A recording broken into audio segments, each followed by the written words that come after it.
the materials that you have. Madam President, you'll want to do a roll call. Roll call, please, Shirley. President Hickey. Here.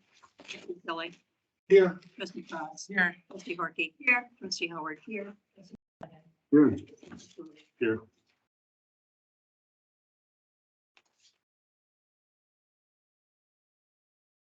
Thank you, Shirley. I want to walk through the package of materials that each of you has in the folder in front of you. I've seen at least some of you have been looking at them, so I don't think there are any surprises here, but I want to make sure you understand what's here and how you're going to be using them. The first piece of paper in there was the guide to acceptable interview questions. We had some conversation about this at the preceding council meeting, and I think most of this is very obvious to you. If you stick to the questions that you'll be offering to the candidates, you shouldn't run into any problems. Those all comply with this. Where you're going to run into any concerns might be if there's a follow-up question. So most of these are obvious. You're familiar with these kinds of things, but clearly you don't get to ask about age. You don't get to ask about sexual preference or religion. You're not going to be talking about their family members. Even if one of the candidates should happen to mention his spouse or children, let that go. You're not going to be pursuing that as an avenue of questioning here. I don't think that there's any of these other things that are likely to come up. But again, just you can see the topics that are on here, and we've given some reasons for why you wouldn't be asking those kinds of things, and the sorts of things you don't want to be talking about. And I will mention, by the way, that we stole this from someplace else. This is a little bit more expansive a version of these things than what Amy Cell Talent provided. I thought this was a good guide for you, and it really relates to a panel that's asking questions. So. But just be aware that if you do happen to veer off into an area that President Hickey feels is inappropriate, she's going to cut you off. So just be prepared for that. But again, if you're sticking to the questions, I don't think we have to worry too much about that. The second thing you have, second part, was the interview questions. I emailed this out to you. I want to point out that there's been one slight variation. I had to flip-flop a couple of questions here.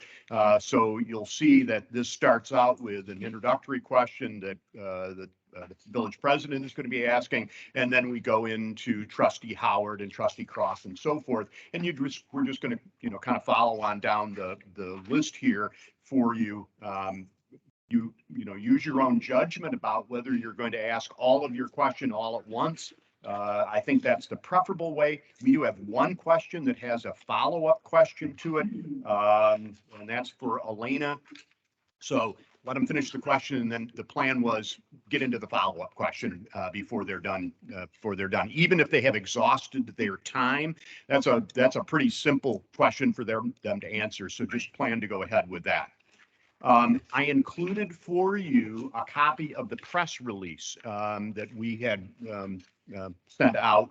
And the reason for that is it has the candidates' names in order, so you make sure you're talking about the right one here when you're filling out the candidate evaluation form.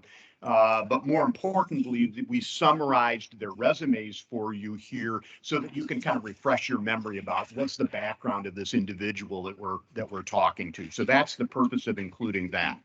And then finally, you will find that you have 4 candidate evaluation forms, one for each one. The candidate's name is on the top of each page. They're stapled together.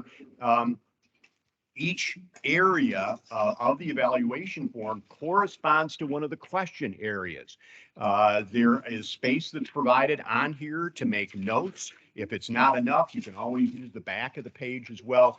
I encourage, when you're doing this, to make notes that will help clue you in when we get to the end of this process about what a candidate said that interested you, that caught your attention. If there's a particular phrase they used, if that's stuck with you, jot that down so that, because I can guarantee you, time you get done doing 4 of these, you're not going to remember what the second one said about something unless you've made a note about it. And I've seen this happen before. Who said this? It's hard. Maybe somebody else will remember.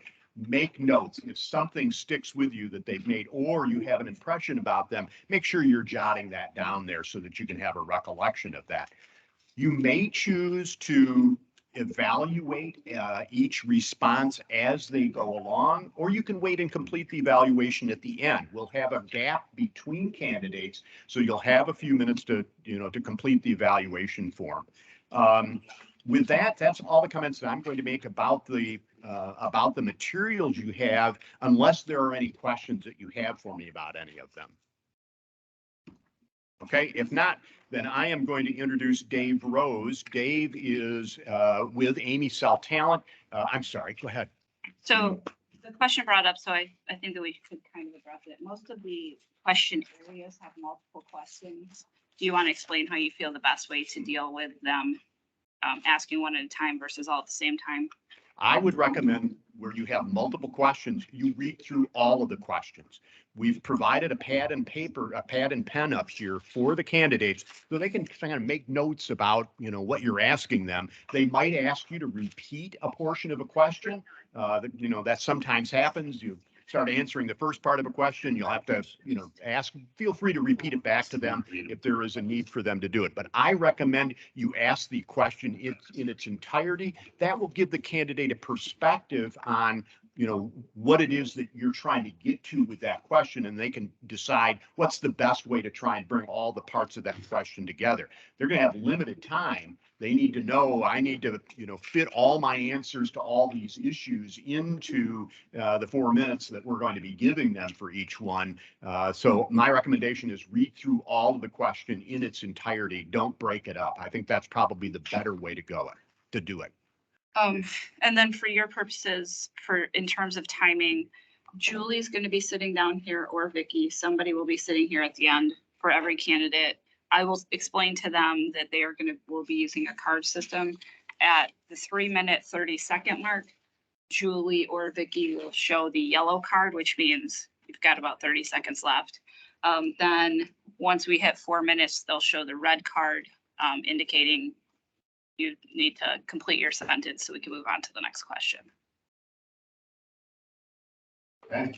Dave, you're on. Okay. Well, it's good to meet you. I'm Dave Rose with Amy Cell Talent, as Greg said, and I am grateful for Greg because I've never done this before. I've been recruiting for municipal talent for about 3 years. Prior to that, it was all engineers and software talent. So I have come to respect what you folks do and what your staff does. It's amazing to me. So that's why I'm here. Everybody else is at the Michigan State game. So got the bottom of the barrel here. But I see my role here with Greg being as active as he is, limited to really just providing continuity to the candidates, bringing them up and introducing them, and then joining you at the very end at the evaluation if there is anything I can help with. Also, Greg may have mentioned, I would encourage you to use that 15 minutes between to fill out the forms while it's fresh in your mind, the evaluation forms, as best as you can. And really, that's all I've got. You won't be hearing a lot from me because, again, this is new, but I'm very glad to be here. And if you have any questions, I'm more than happy to answer them during the evaluation process. And I think Greg is waiting for the first candidate. Has everyone read through their question, and are there any questions on your question? Yeah, does anybody have questions for me as a representative of Amy Cell Talent? So we'll just move through in order. Your question is identified that you should ask.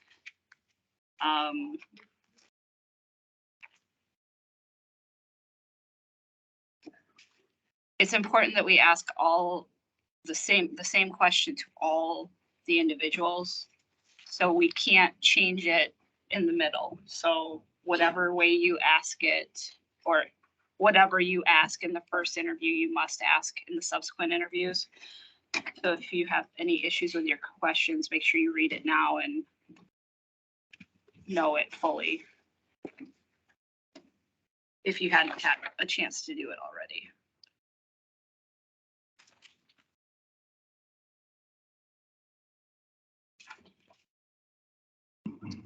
Anyway, it says very visible. Do you need to the public or to, I'm sorry? can you read my second how it ends? When it says particularly the one that is very visible to like the public or everybody or the staff or. So that question is related to a mistake that's visible, just period. They can interpret it as, they can interpret it however they want. But we are allowed to ask a question if somebody says something, You can ask a follow-up, pertaining to them, yeah, which doesn't have to be brought up in subsequent ones because it doesn't pertain. right, but it would, your follow-up questions should be very specific to something that wasn't understood in the answer. So you can't just ask a follow-up question out of the blue, like, Could be pertaining. Yeah. Not pertaining to Yeah. what they said. and it has to be because their answer wasn't clear. All right, well, thank you. Thank you. Thank you. Thank you.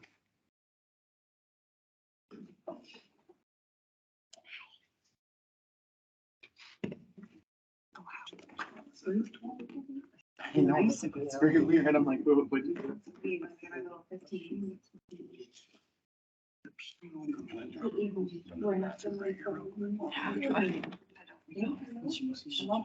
Wanted to make sure they had, he wanted to make sure there was time. It's like, oh, this quick game coffee. Someone's like, we saw her ahead of us. We just have to be there. But I said it right, I'm like. She's like, Stay at home and watch it.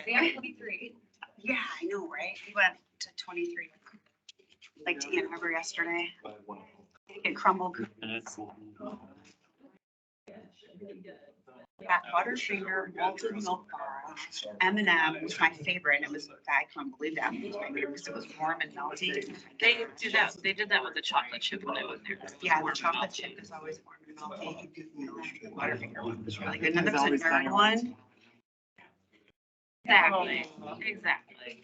So, you know, like, for a baby is so much Hard. harder. I agree, it really is. I do. I'm not holding this against you. No. I was like, she pulled out in front of me, so I saw her. So that was why. I'm like, I know she's coming because I saw her. Remember, windy. She must really be mad at me. Life changing. Right. Saves a lot of time.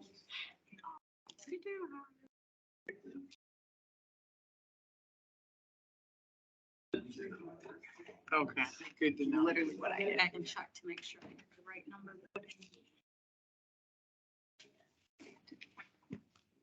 Where'd you supposed to go? I'm going. I left before her. I know, she said she saw it. I wonder if you lost the parking lot. No, She forgot. She remembers I'm gonna be gone with Deb and Nancy next week. She forgot. Until she remembered what I saw. He's like, you sure you're going? I'm like, I'm like. Wait, So I've been up since 5:30. Not fine. oh, Brian. How do they find you at the airport? I did. do you drink coffee? Yes, I do. Oh, Sure. Well, I was at breakfast sandwiches today because I was here 30 minutes before you, so I was able to eat. bring beer, Stevie. Awesome.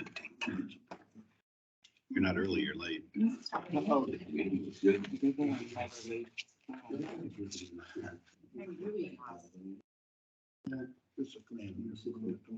Because you. I should turn my volume down.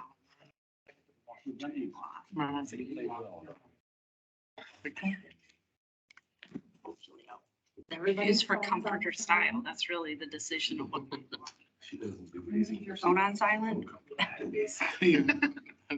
don't care. Clerk today. I've never seen you. Everybody's phone. Is everybody? I forgot my turn. I need to go get it. Like it's giving me. Something happened. Yeah. Lindsay, did you turn your phone down? Why are you guys acting like I'm irresponsible just because I'm 5 minutes late?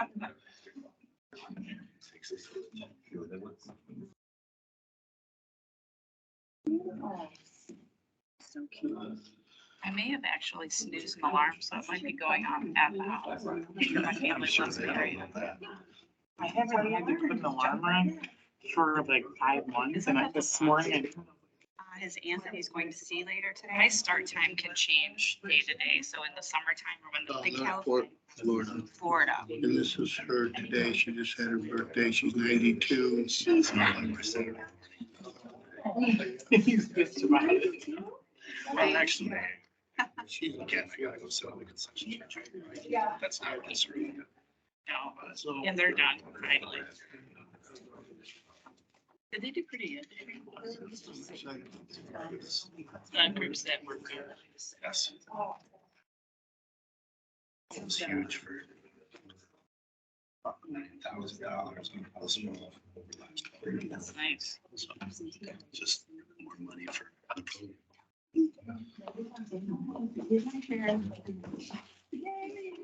This is my grandmother. Big increases. So that probably. Did you go to that? Well, they did. Myself with Dundee's cheesecake or cheesesteak and a lot of FaceTiming. They're trying to get me back here because he wants. So they just let food trucks come in and they just lose all their. Yeah. I mean, you can do it. They said they always. And the real big reason they did it this time. Grandma did. They were so much, I said, you know. You can have all the best. I think that would be, Was this the last year? well, it's play out. I said, you better treasure that. And I said, that's pretty much. Or either way, one square. But we had 5 turnovers. It's just how it is. It's life, especially nowadays. So. Our families. Every time we get inside the times, we're in the 10-yard line. We can't, we don't have. Oh, I hate it. Red zone back. This particular And struggle, we can move the ball, we didn't hit the 10-yard line, we can't score it.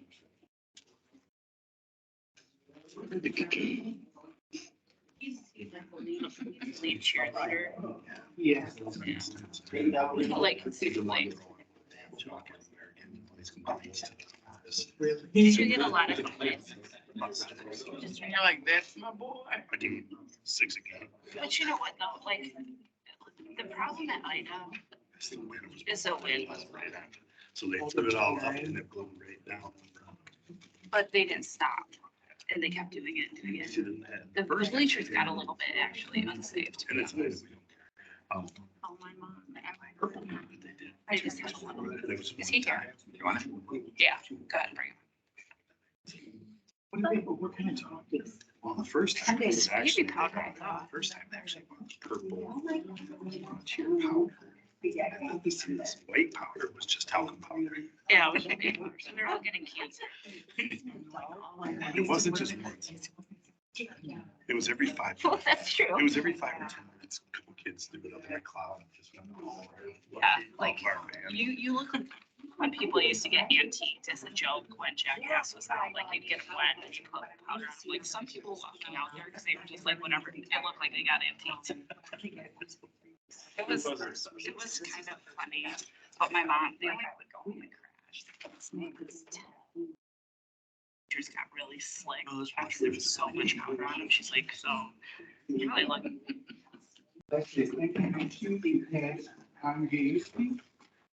Hi, everyone. Good morning. Morning. Morning. Hey, it's Andrzejewski, but the English way of saying it is Andrzejewski. So, good morning, everyone. Good morning. So we have council up here, and must be departments. No, so what you're seeing is we wanted to make sure, since we're so close to an election, that you were being interviewed by both the current seated council as well as any potential candidates.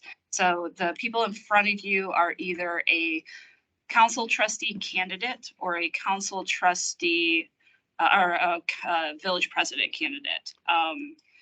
There are some department heads here sitting in our audience, but these are all either the seated council are people who are running for those I positions. recognize the names now. As I was driving around last night, I saw the political signs. And then I see 4 council people are up, or council trustees are up this year, and then 3 is staggered terms. Yep. That's pretty standard. Okay, well, first of all, welcome. Thank you for coming. We do have a lot of questions to get through this morning, so we will get started right away. Julie down at the end, she is one of our staff members here. Finance I have you for, right? Yeah. Yep. So she has 2 cards. She has a yellow card and she has a red card. We're going to give you 4 minutes per section, per question section. She will raise the yellow card at 3 minutes and 30 seconds. Then that'll give you enough time to kind of finish up your answers. She'll raise the red card when you would hit 4 minutes, and we would just appreciate if you kind of wrap up your answer at that time. And we're just doing this to make sure that we kind of can get through all of your questions in the time provided. Okay, you have a long day. Yes, we do. All right, so to start, if you could please summarize your professional experience, education, and training, focusing on the parts of your background that are most relevant to the position of Dundee Village Manager. Okay, well, I was born and raised in a suburb of Buffalo, New York.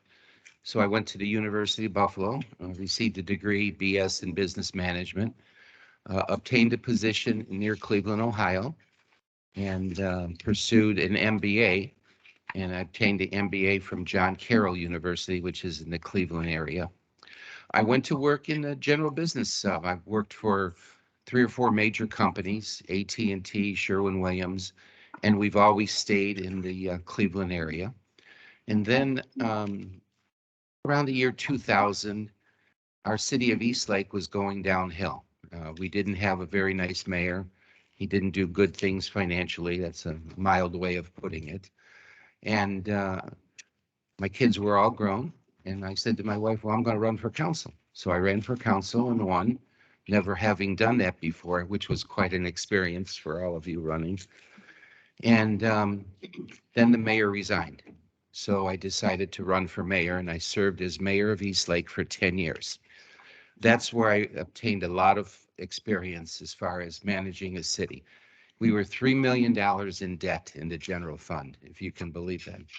And we were $50 million in debt with a baseball stadium that the previous mayor had built, affiliated with the Cleveland Indians.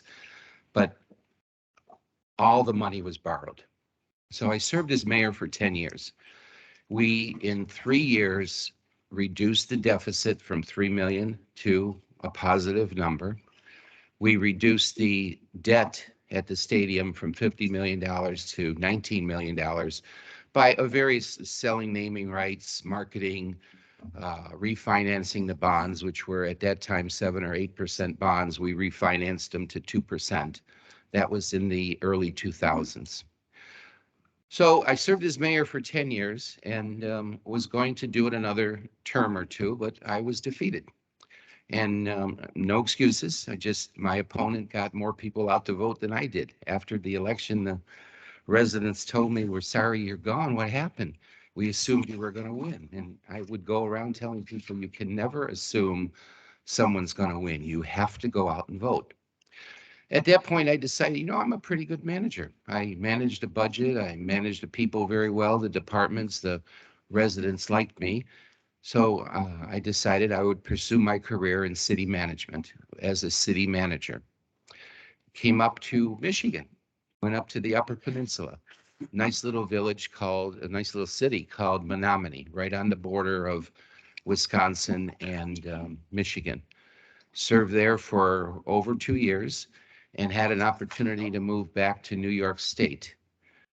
Moved back to New York State after serving in Menominee. I was in Canandaigua, New York. Anybody ever hear of the Finger Lakes? Mm-hmm. It's near where I grew up, so it was a nice opportunity. And then I served there as city manager and went back to Ohio and served as city manager in Cadiz, Ohio, which is the birthplace of Clark Gable. That was our claim to fame. Mm-hmm. And then decided that, let's retire. Let's see what retirement's like. So I retired. And lo and behold, I'm bored to death. You can only play so much golf. You can only see your grandkids so many times. And I know I have a lot to offer. I know I have a lot of energy. I have a lot of experience that I can offer a city or a village. So that's why I'm here before you. That's a little bit about me.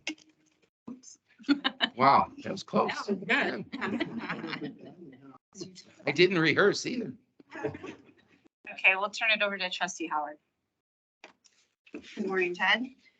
Could you please describe a time when you handled a crisis?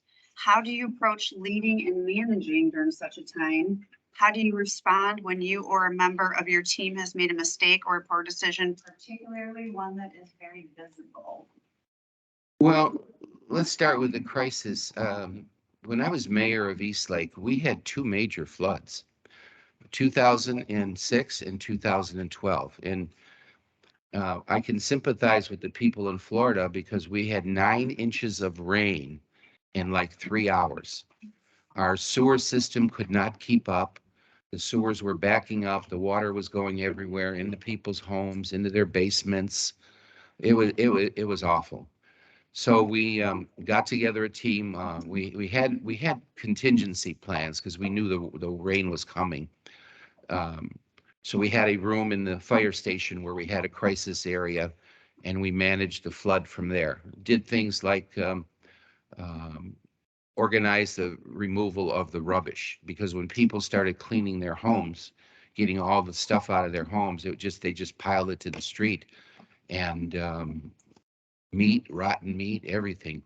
Worked with some cities that were not affected. South of Cleveland did not get the rain. So I was part of the Mayors and Managers Association, called on some of my fellow mayors, and they sent up some garbage trucks, which were a huge help.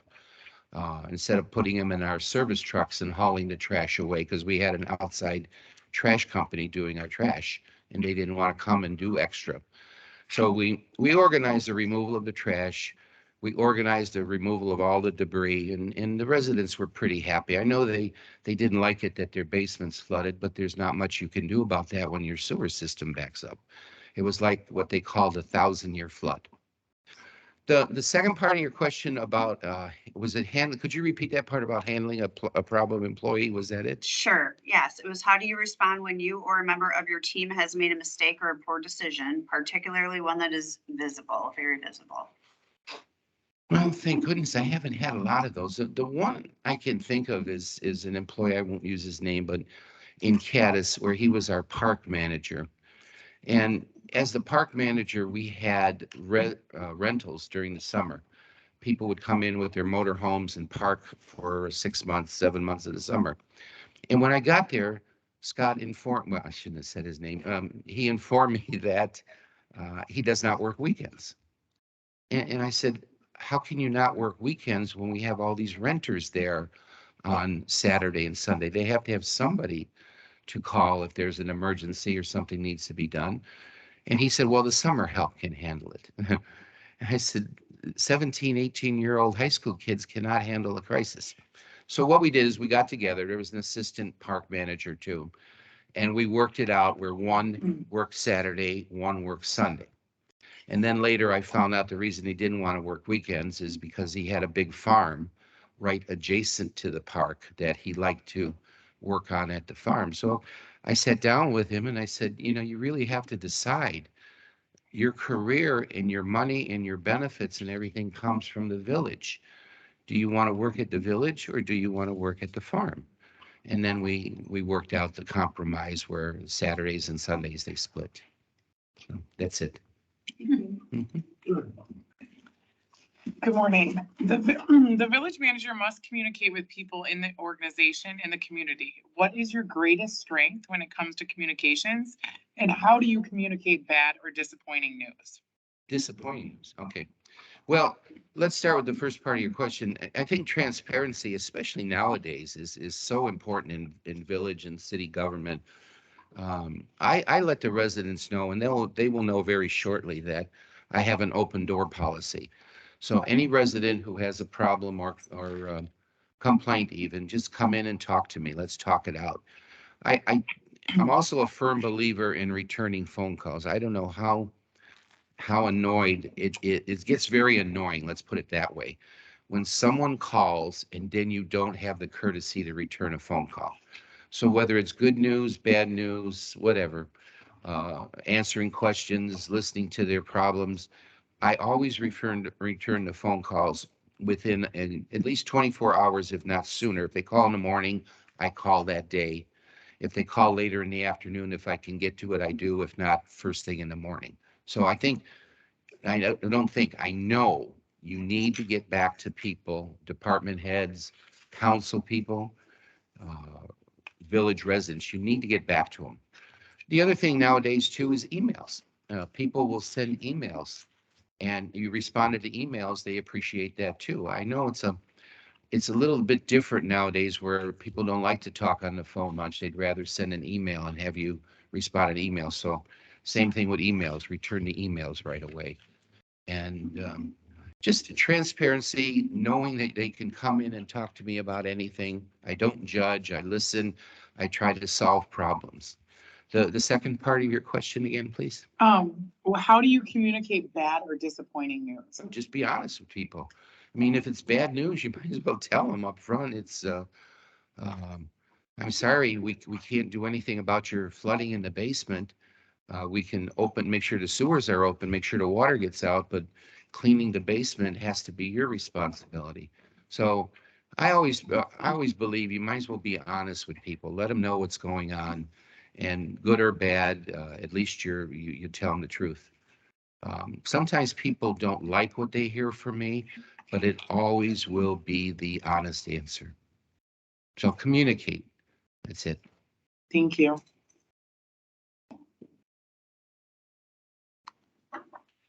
Candidate Carr, do that. Okay.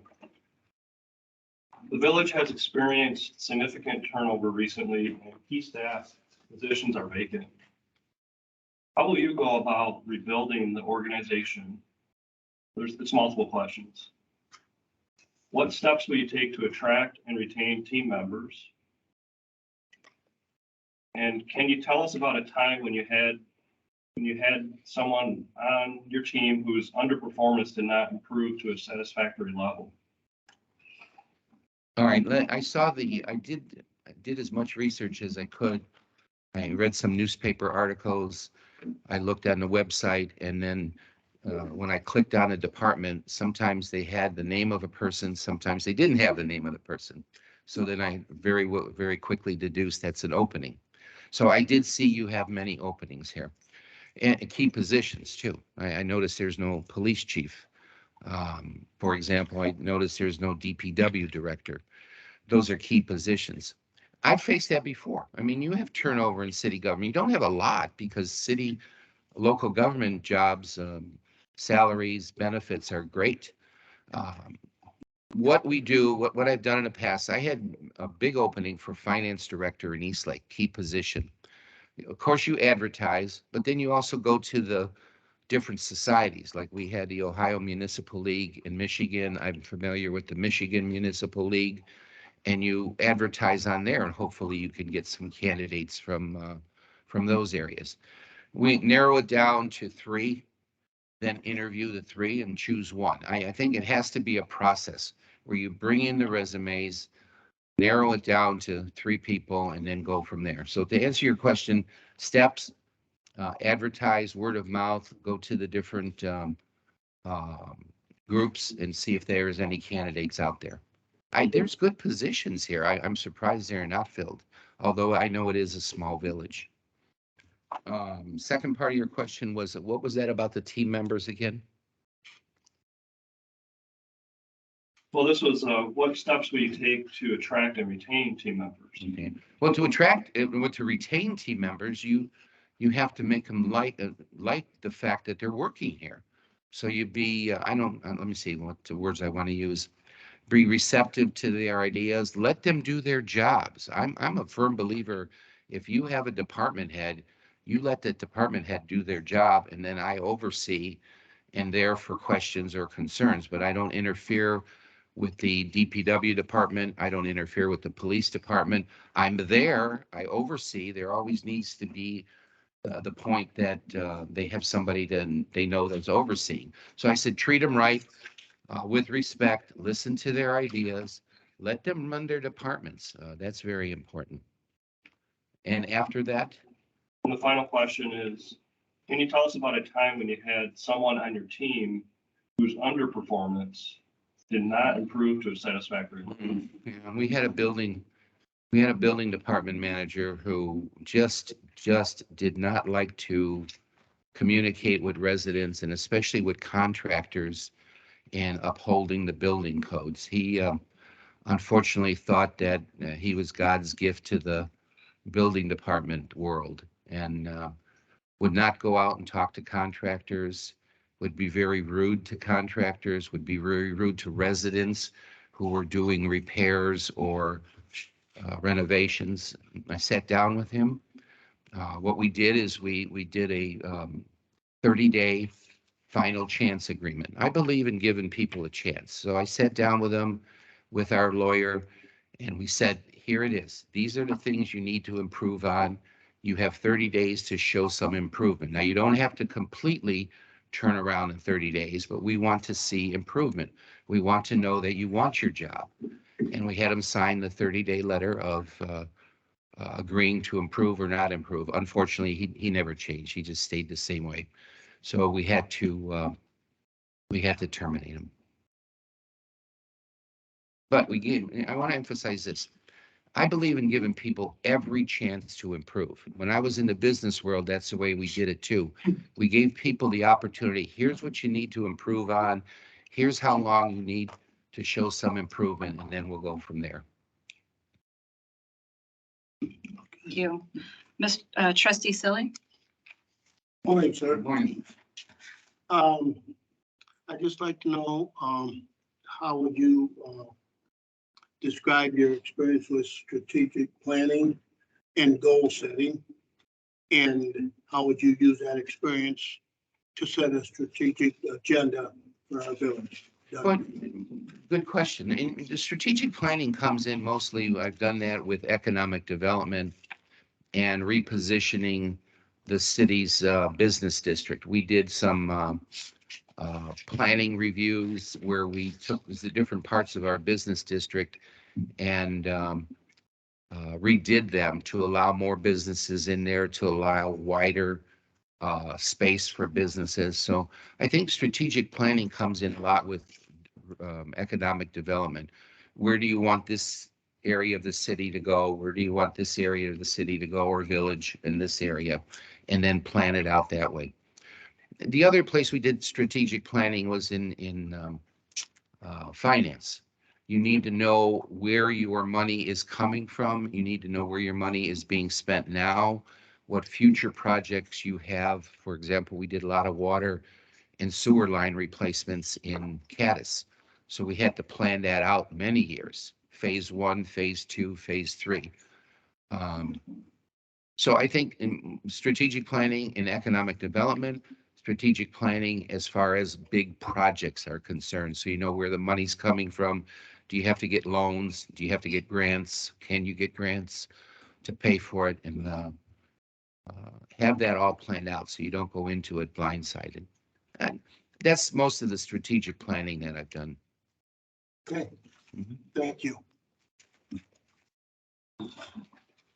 Candidate Wilkin? So I've seen a lot of your signs. you'll see more.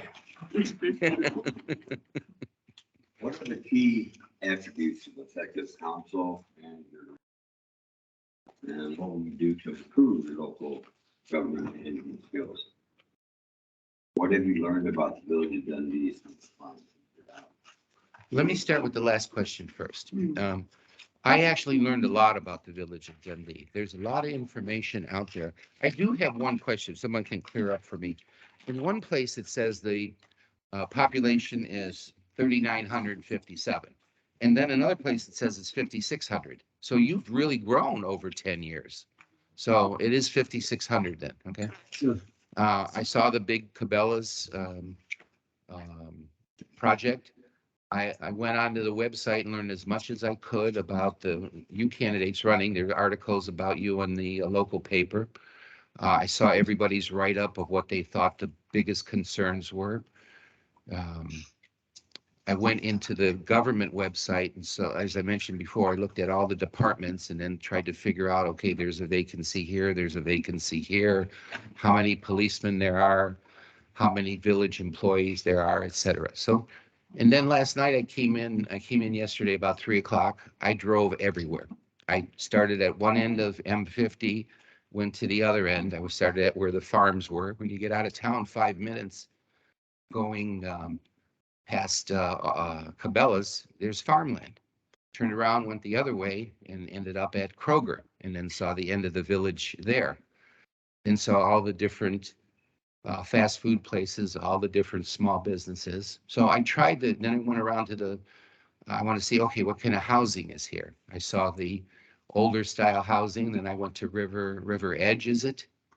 River Ridge, and drove around there. Very nice homes in there, and saw some developments, looked at apartment complexes. So tried to get a little feel. Then when I went to have some dinner, I was talking to some of the people, what's going on here in Dundee? How do you like it here? How long you been here? So I tried to do as much as I could to get a feel for the village. And I would tell you, I have a good feel for the village. You're doing a great job here. Whoever's been in charge has done a good job. I like those developments. I like to see progress, but there's also the older style neighborhoods. Okay, let's go back to one of your other questions then. What are the key attributes of effective council management? What would you do to improve your local government management skills?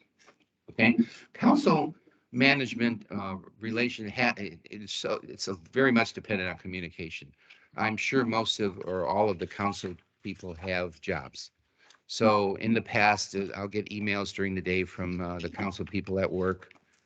As I said before, answer to emails. Sometimes the council people will say, can I come and see you after work? Or can we meet in the morning for breakfast or something? So I try to be available to the council people and listen to their concerns. Council sets the agenda. So I want to listen to what they have to say and then fulfill their direction. So the big thing with council is communication. It has to be there. We have to communicate. They have to know what I'm doing. I have to know what they're doing. And I'll tell you one very important point. If there's a problem, I will tell council about it because council needs to know because they're going to hear from their residents about this problem or that problem or this happened or that happened. I think I do very well with communicating with council people. I have in the past.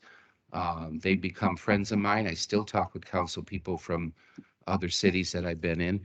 I play golf with them. I like to golf. So some council people, we play golf on the weekends or after work or something. Again, it's the communication, it's the transparency, it's letting them know what's going on in the village so they don't get surprised by residents, so they don't get surprised by the media. Let them know what's going on. So I think I do very well communicating with council.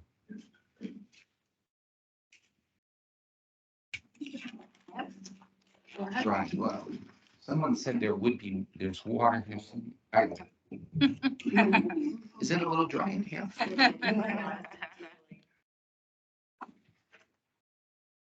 Okay.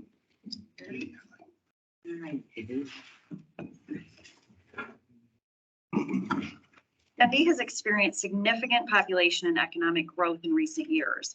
What experience have you had in balancing demands for quality of life projects against needed investments in aging infrastructure? How will you provide leadership in the area of finance, particularly in communicating with the council and residents about fiscal issues? Well, You hit upon one of my strengths. Finance and economic development, I'm going to put at the top of the list. It is also with managing the village employees. I will sit down, and I already have looked at your budget, and I will sit down and thoroughly understand the budget, where the money's coming from, where is the money going, how much for this department, how much for that department, planning for the future, things like capital equipment purchases, new snow plows, new trucks for the DPW department. So I'm very good at finance. I will understand the budget thoroughly. I will understand where the money's coming from. I worked as a bank manager for 10 years. So I have a lot of training in finance, a lot of training in loans, a lot of training in things like that. Now, I saw the population growth. Thank you for confirming it's 5,600. I see all the new development. I see all the new housing developments. I see all the new business development, the different, I will call them not mini malls, but plazas. We used to call them plazas, but they're new businesses. You have to look at it both ways. You have to look at it and say, we need the business development. We need the people to come into our village, but you also have to listen to the residents who say, wait a minute, that's too big for us here. Or maybe that's not the right business right there. Maybe we need to move it there. Need to look at zoning. And when someone comes in, a business owner comes in and says, I would like to open my business, show them, okay, here's the zoning for retail. Here's the zoning for housing. Here's the zoning for industrial. And again, I think it's going to come back to communication. You have open meetings with the residents. If there's a big project, have public hearings. We call them public hearings, where the business owner would come into the planning commission, do a chart, presentation of what they're going to do, let the public see what's going on, have a period where the public can answer questions or ask questions, and the business owner answers them. I've done a lot of, I don't want to get over, a lot of water and sewer projects. I'm great at that. I mean, in Caddis, we replaced every water and sewer line in that village.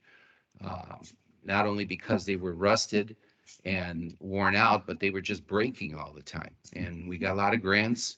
We got a lot of money from the state of Ohio, but we also had to, unfortunately, tell the people we have to raise your water and sewer rates. That was painful. And we did it by meetings. We did it by communication. We did it by showing the residents that here's the money we have. Here's the money we need. How are we going to do it? I mean, when the EPA comes down on you and said you must redo your water and sewer lines, you got to do it. So communication, talk to the residents, balance it if you can, but definitely we need growth. Thank you. I have one follow-up. What financial management software are you skilled in using?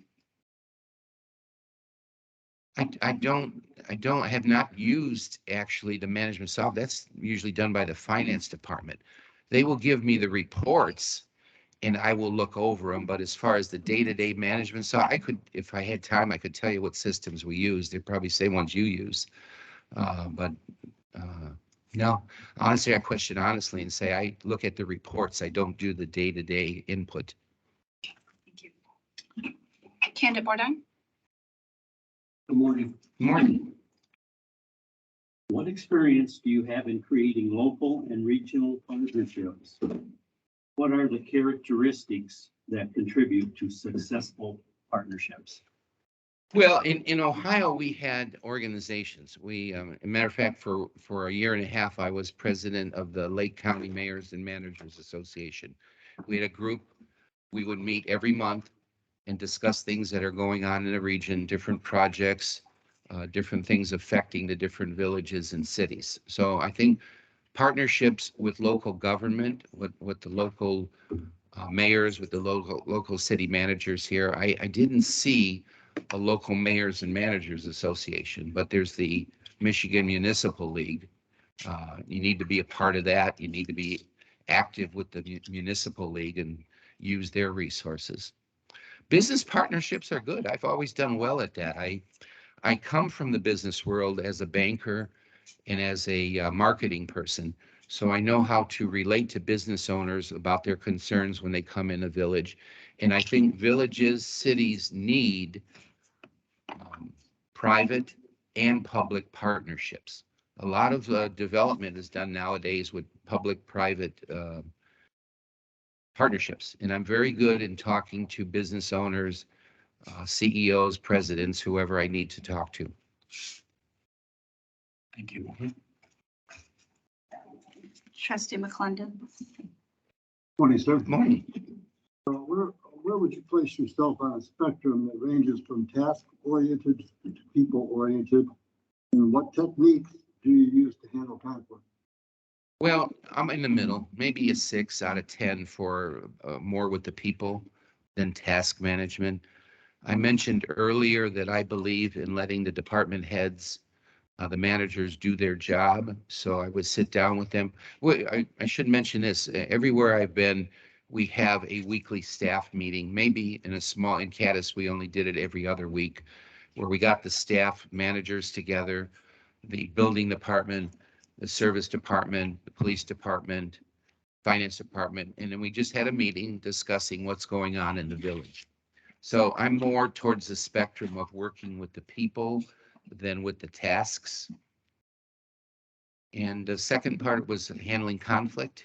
Yes, sir. Well, again, conflict is a tough situation because you have to sit down with an employee or resident and listen to their problem. But a lot of times it's, you have to change for an employee. You have to improve your performance. So that's a difficult task.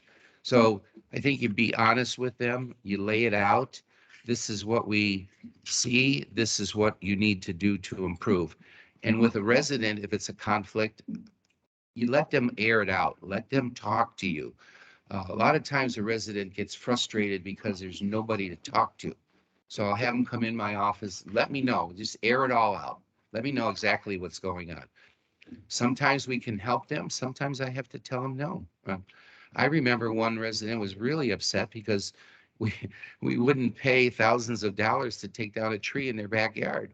I said, that's private property. We can't take down your tree.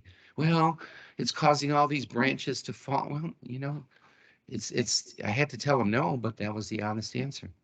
So handling conflict, sit down, listen to the problem, analyze the problem, and then give a solution one way or the other. Don't say things like, well, we'll work on it and get back to you and then hope that it goes away. I think you have to give an answer, yes or no. Mm-hmm. Candidate Salib. Good morning. Hi. Describe a time when you were faced when you faced an ethical dilemma. How was the situation resolved?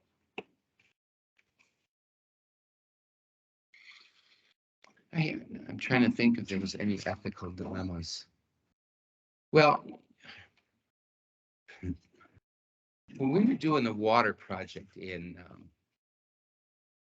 Caddis, I'm going to shorten the story. The lowest bidder was $10,000 lower than the top bidder, the lowest bidder. I'm sorry. There was $10,000 between the first and the second bidder. It was $1.5 million water plant replacement upgrade project. The lowest bidder was a landscaping contractor who decided they wanted to get into the water treatment plant, sewer treatment plant business. No experience in a water plant, zero. The top bidder was $10,000 more. All they did was water and sewer projects. So the ethical dilemma was this. The landscaper was local. He thought he should get the job because he was local and he contributed to all the baseball and football teams. I kid you not, that's what he told us at the meeting. One of the council people was good friends with him. So what I did in that situation was have the city engineer and the company that put the bids together also say, look, we're recommending that top bidder. It's only $10,000 difference on $1.5 million project. And we can't jeopardize the people's water supply if this contractor who never did water plants gets in there and does something wrong. Here's where the ethical place come in. At the public meeting, when we announced the award of the contract, the landscaper had a lawyer stand up and say that I was in cahoots with the owner of the sewer and water company and that I was taking a payoff. I said, stop right there. Enough. I don't do that stuff.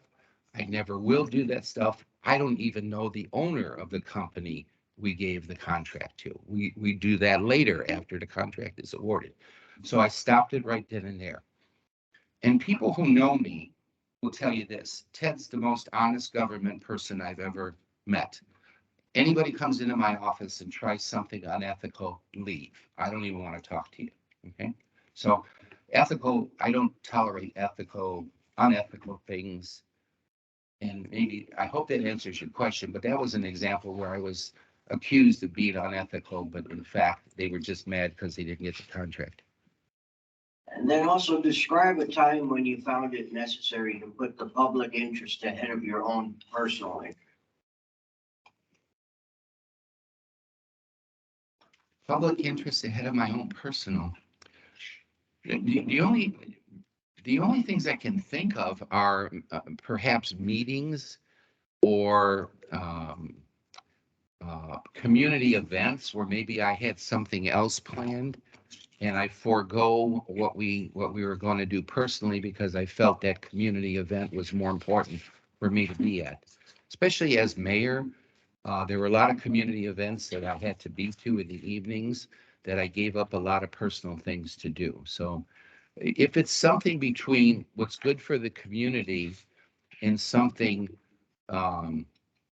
personal, I would choose the community event in most cases. My kids are all grown, so that doesn't come up anymore. But sometimes there were conflicts with sporting events and community meetings, council meeting. I would go to the council meetings and go to the sporting event earlier or later. Okay. Good morning. Hi. Welcome. Thank you. Three-part question, just to give you a heads up. All right. How do you handle complaints from the public? What gets you excited about municipal management? And let's project, you're in this position 2 years from now. What would we expect to hear from community members about what you've done in the village and about yourself? Well, I like the last one first. In 2 years from now, I hope the public says, you know what, that Ted did a good job, or does a good job, or is doing a good job. He listens to us. He manages the money good, and he's a nice guy. I can talk to him. So I hope the public says, hey, that was a good hire. He's doing a good job. We like what he's doing. That's what I want the residents to say. Second part was, what was the second one again about being? What gets you manager? excited about municipal management? Well, you're useful. You have the ability to influence a community and make it better. You have the ability to handle projects and show them from start to completion.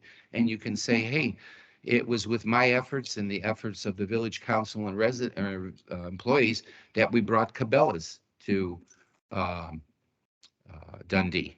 So the usefulness, the seeing the fruits of your labor, to seeing happy residents, happy with their services, and to seeing a well-managed city. It gives me satisfaction to know I'm doing a good job and there's things there that show I'm doing a good job. Okay? That's why I'm coming here, is because I feel I have a lot to offer. I still have a lot of energy and I still want to do things. And the first part of your question was, how do you handle resident complaints? I think I addressed that a couple of times, but I'll reiterate that. Let them air out their complaint. First of all, if they call, return the phone call. If they send you an email, return the email. Invite them in, say, come in, tell me more about this problem. Tell me more about this complaint. Well, my neighbor's fence is 3 inches higher than it should be. Why is that? I have a funny story I'll tell you later, but listen to the complaint of the resident. Try to find a solution to that problem. But if you can't find a solution, then at least be honest with them and let them know that, you know, I wish I could help you, but I can't. Okay. The funny story, just one more, please. A resident calls me. She was an older lady. I knew who she was. And she said, that's snowplow. My husband just plowed the apron and that snowplow came by and pushed the snow right on the apron again. And, you know, I'm upset about that. I said, I'll tell you what we'll do. When that snowplow comes by your house, I'll tell the driver to lift the plow up, go by your driveway and put the plow down again. She believed me. and she laughed and was happy. I mean, that's just a little funny story that sometimes you have to use humor with the residents and say, yeah, okay, here's what we'll do. When we come to your house, this is what we're going to do. But being serious, listen to the complaint, let them air. A lot of times people just want to air it out. They want to complain to somebody. So I'm the village administrator, I'm the village manager, complain to me. Okay, Candidate Wilson. In terms of economic development, what challenges do you think Dundee will face during the next decade? What projects should be considered to address these challenges while ensuring Dundee remains the small town atmosphere it is known for? Well, I noticed you have a lot of retail and a lot of fast food. So I think you got just about everybody you don't have a Culver's, but everybody else you have. I think there needs to be some more diversification. You have some good housing projects too, but more, I'll call it light industrial. I didn't look too much at what land's available or how it's zoned. I didn't have much of a chance to do that, but I would look at the areas where you have zoning for light industrial, manufacturing, where it creates jobs for not only the residents of Dundee, but around the area. So retail jobs are good. They're getting better, but manufacturing and light industrial jobs are even better. Maybe an office building, medical's a good field to grow in nowadays. Maybe it's there's a medical company or an office building for doctors and specialists that it could be put here. So I would look at stuff I would maybe shy away a little bit from the retail and look more towards the industrial and office type buildings. Did that answer your question or was there more? So I'll say the first portion, what challenges do you think Dundee will face during the next decade? Well, again, as much as I could see, I think I think Dundee is heading in the right direction. The challenges would be like anything, infrastructure, roads. Roads need to be paved. I mean, I went M50 and 23 are cutting through here. I went through some of your roads. Some of the roads need work. So I'd have to look at the infrastructure too. Do the water and sewer lines need to be replaced? I saw there was a water department, or was it a sewer department? Does Dundee have their own water and sewer plants, or do you go outside to that? We have our own wastewater treatment plant and we get our water from the city of Monroe. Okay, so you have a wastewater superintendent, and then you get the water from Dundee Township. Nope, we get the water from the city of Monroe. Okay, all right. But there's still water and sewer lines that have to be looked at. You have to plan to replace those if they're old. Most infrastructure in Michigan and Ohio is like 100 years old. So water lines break, water lines need replacement. So challenges, money for those type of projects. Can you get grants from the state of Michigan? Usually there's money available for infrastructure, not roads, but for water, sewer lines, there's usually money available. And then population, how many more residents does Dundee want? Do you want to go to 8,000, 10,000? Do you have the housing to support that? If not, how are you going to get the housing to support that? And probably the challenges are like most cities nowadays. I think I put roads, infrastructure right up there as top challenges. Okay, so that concludes the questions for everyone else. A couple of questions related to your resume. Yes. You, as mayor of Eastlake, is that a strong mayor format? It Yeah. sounded like it was. As mayor, I was the city manager. All the department heads, police, fire reported to me, and I worked with council who did the legislation and set the agendas, but it was a strong mayor, yes. And then there's a couple of stays that are somewhat short, both the Menominee and the city of in New York. Menominee was tough. I liked it. I still stay in touch with a couple of councilmen and the mayor there. It was just too far away. My kids were still at home at that time. They were in high school. And it was a 12-hour drive from Menominee to Ohio. And any family gatherings for Christmas, Thanksgiving were short. You know, I would go in and out, and that was just, it was too far. We parted on great terms. They had a nice farewell party for me, and like I said, I still stay in touch, but it just came to the point where it was too far. Canandaigua was a short stay only because I would say this, somewhat I grew up in that area in Western New York. This was more towards Rochester, and I don't know, how can I put this without, very liberal, very give everybody everything, very green. Give you an example, in the parks, they wanted people to carry in their trash and take it out. There were no trash cans. So we would often have discussions on, the people want the trash cans. They want to be able to put their trash somewhere, and we can't do that. That's not green. So we had a little bit difference in philosophy. We left on good terms, but I just said, you know, to myself, I don't know if I could handle this environment here. And sometimes it doesn't match, and they knew that, and we parted, like I said, we parted on good terms. Okay, and what questions do you have for us? What are you looking for in a village administrator? You must have some qualifications. Yeah, definitely need somebody who is open, honest, transparent, has some experience, has a good deal of financial background.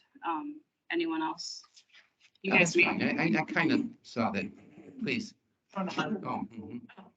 feel free if you guys, when he asks us questions, you can feel free to answer. And how long has the position been open? So August is when our former village manager, he put in his resignation. So it's been open since August. That's not too bad. Okay. Mhm. And I know I met the interim manager. That's always good to do. Keep the ship floating while you're looking. When do you expect to make a decision? We are going to discuss after the interviews this afternoon, and depending what comes out of the discussions this afternoon. Okay. Fair enough. We're hoping to make a decision somewhat quickly. And I see a council meeting is on Tuesday. Correct, because we do have a council meeting on Tuesday. No? Okay, so the closing question is, what is your vision for the village of Dundee 5 years from now? And how do you fit into that vision? The vision would be continue the good things that the council and the village is doing, continue that growth, continue, I will say, controlled growth, address the roads, address the infrastructure in a 5-year plan to make sure all that's taken care of. Take a look at zoning and where, if a business wants to come in or housing development wants to come in, where we can lead them to. I would just say continue the good things that I see here and address future needs in the roads and the infrastructure and things of that nature. And how do you fit into that vision? I'm good at all of those things. I wrote down a few things I wanted to say, but that fits right into your question. That, you know, my experience, I think the main thing I would offer you is the experience. There isn't anything in local government I haven't seen or dealt with. So I would offer you a wealth of experience, a wealth of knowledge, the ability to work with the resident or the employees. I think would be one of my biggest strengths here, to attract and retain the good employees. So we have a good staff for future growth, future development. I'm good at union negotiations. I noticed that one of the qualifications was union negotiations. I did union negotiations in all the cities I've been in with the city attorney. We handle the city union negotiations, and believe me, some of them are tough. Some union negotiations are tough because you want to be fair to the union, but you also have to be fair to the residents with the money situation. I've done a lot of work. I'm very knowledgeable about water and sewer plants, not how to run them, but I know all the cities I've been in, we've had water and sewer plants. And road work, going out for bid, working with the city engineer to get the bids, reviewing the bids, looking for grants if there's any, or help, low interest loans. So I would fit in with my knowledge in all aspects of local government. Most of all, I'd fit in with my knowledge of finance. Believe me, we will every year have a balanced budget. We will know where the money's coming from. We will know where the money's going. And I can explain that and answer all the council questions on finance. Excellent. Well, we do appreciate you coming in today. Thank you for having me. Yeah. And Thank you. very good. Thank you. Very much. Thanks everyone out there, and good luck in your search. Thank you. Okay, so at this, Good luck in your, everybody, good luck. I've been through it, so I know. at this, Tuesday evening, you're all gonna be happy that it's over. yeah. Just a quick reminder here as we're in a break between interviews that this is being recorded and we're continuing the recording. So anything you say while we're at break is going to get picked up on the recording. My recommendation is that you wait to discuss any of the candidates among yourselves until you've seen all of the candidates. Yep. So just that alert. Otherwise, I assume Your Honor, that you're going to allow people to take breaks, go visit next door, and if you wish to do that, but we will be continuing the recording as we continue forward. Oh, I shut the ringer. Oh, you did? Yeah. Okay. Let me see. Just make sure we turn it back. Let me show you. I know how to do it. I will bring my phone with me right now. But I wanted to show a picture of my hair. This is. Oh, yeah.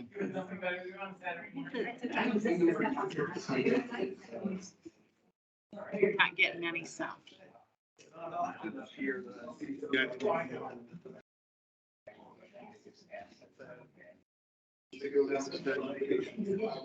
So when, I did shut it off. he meant,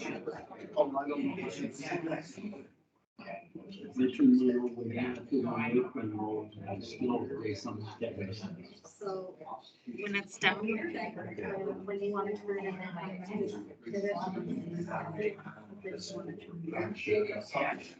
That's your volume on. Yep. That's your Yeah, volume. this is volume up and down. Let me stretch your legs. The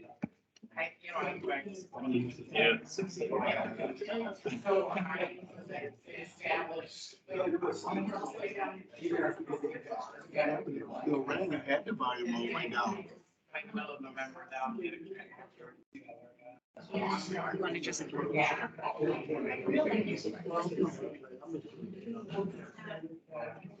you want me to turn your volume back? Yeah, I can do that.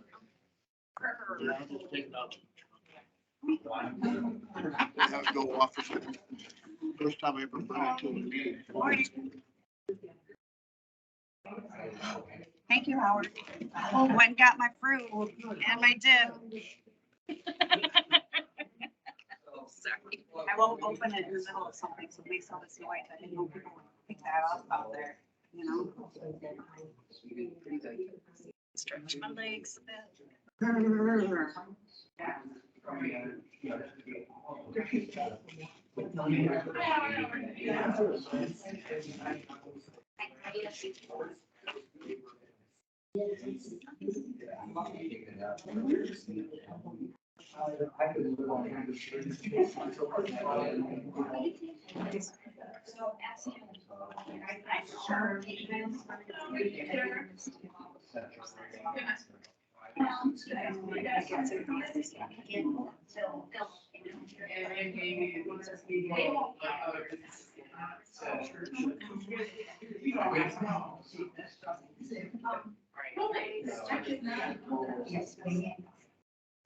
Oh, yeah.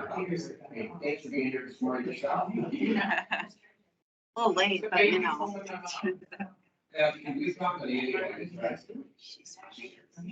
I saw her pull out before I got here. I was like, where did she go?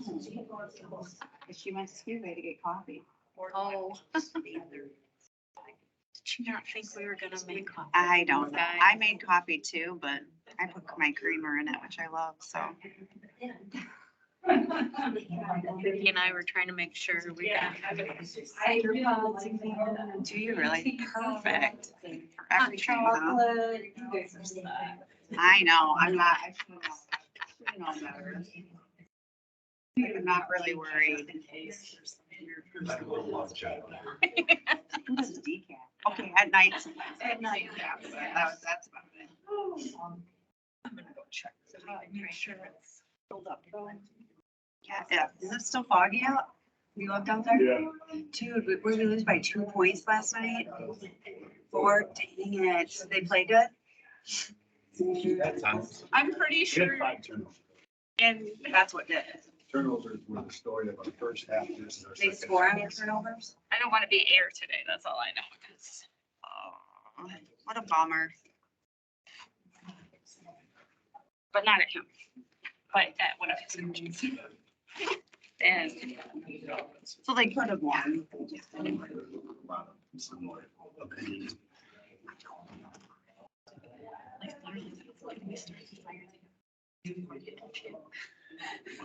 And the Giant too, and I think there's a possibility that it's also good night. Next year. And that's, Forte is, that's what Arizona big exposure for many years, and that's why he can coach. And then you experience me and Eddie getting into it. I get, he's not the head coach. You don't want to He do doesn't, that. he doesn't want to have to be, he just wants to go. Yeah, but he's like, Eddie, he done that like, like, what is it about? We're small. He was already the head coach, so you're firing him from being a head coach to be a coordinator, so he could be the AD. And Scott came in and goes, that's the most ludicrous thing I've ever heard, which is why Eddie and I got in this big argument, which you were witness to, because he wouldn't listen to anybody, and he was gonna do it his way, and that's what really upset the majority of us. Like, no, listen to us. Everybody in the LCA, every AD is a coach. So here's the thing. So I got out of that meeting and I talked to my sister that day. And she's like, so we named the swimming pool after a man who served as the AD and had swim coach. And that was wrong in some fashion. Jen, did you get Howard? I did. I gotta go sleep. And then a caramel dip? Right, you didn't get food? Come on now. He got hurt. You know what we're being. Yeah, but. And you're making fun of me being fat. I just said, Ryan, you didn't get food? I just had breakfast, Oh. actually 2. Okay. No, I'm kidding. I was like, there's donuts back here. But I'm like, no, I gotta get some. That's what if I'm gonna get something, it's gonna be this sweet roll. They do look good, and they're cinnamon rolls, little teeny ones. I went to Crumble last night, and Kurt like, Yeah, Trevor goes about once a week or once every other week. Up yeah, it's huge. That's what we do too. So we went there last night. Oh my gosh. Yeah, I was like sick after I had a bite of each.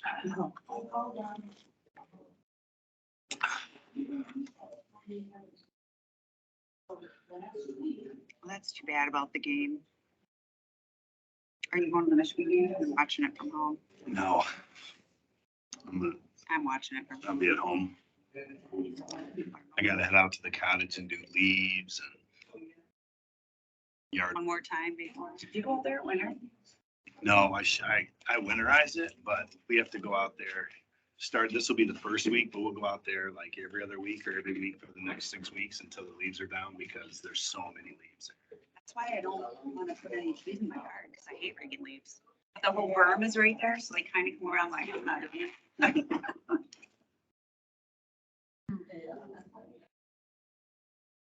Yeah. But we get, at the cottage, we get probably 5 inches of leaves. It's like, so if I don't do it in a year, the grass will all be dead the next year. So do you like rake it or do you go out? Rake and burn. You Rake and burn. take your boys? Well, that's why I have I know. them. Trevor's so good. He's like, you just call me. I want a cabin, so I need to have children. I had to haul, I got new furniture the other day in my bedroom. And when the gas of it came, but I didn't know that. So I hauled everything out, my mattress and my bed and everything. And then guess what didn't come? My bed and my mattress. And so I was like, oh my gosh. I was thinking, Trevor's always like, if you need anything, just call me. And I was like, I should have called him to haul my mattress. I would Yeah. come back in. Absolutely. Love to help. Yeah, you know what, I should just to make it, because he always offers.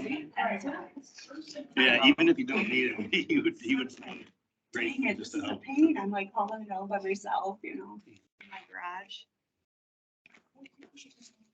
Yeah. You did something right. For Andrea. All right, Andy will take all the credit for it. The next candidate's here. Do you want to corral everybody? Yeah. Yeah, let's get started. Thank you, Greg. Why don't you go ahead and pound from that are not here? Exactly. Because I don't get the same satisfaction from doing it for them. We've missed you. I can't wait for you to come back on Tuesday. Yes, you're back like next week, right? Hey, Jen, let's not be that excited about it. I'm pretty excited, actually. We need some more excitement at lunch. Just don't let Jacob. Yeah, I gotta keep them. We miss you. We miss you.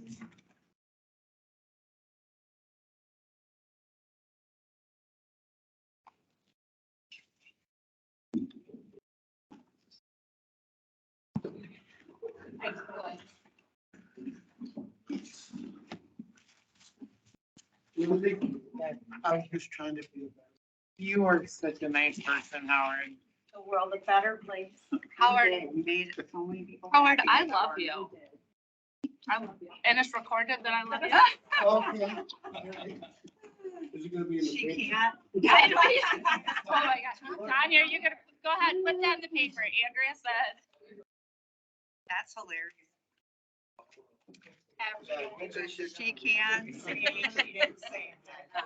Scandal happens during village council Yeah, right.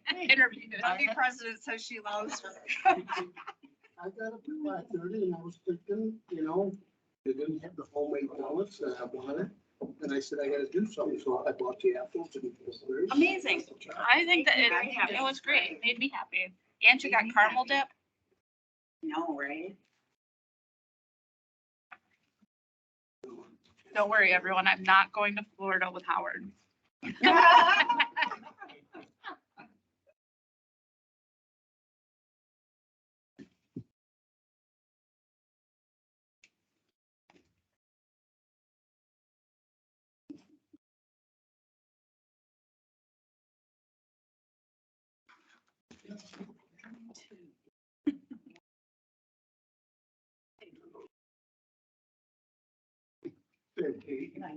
Did we replace his water? The water? Yeah, there's 3 down there. Okay.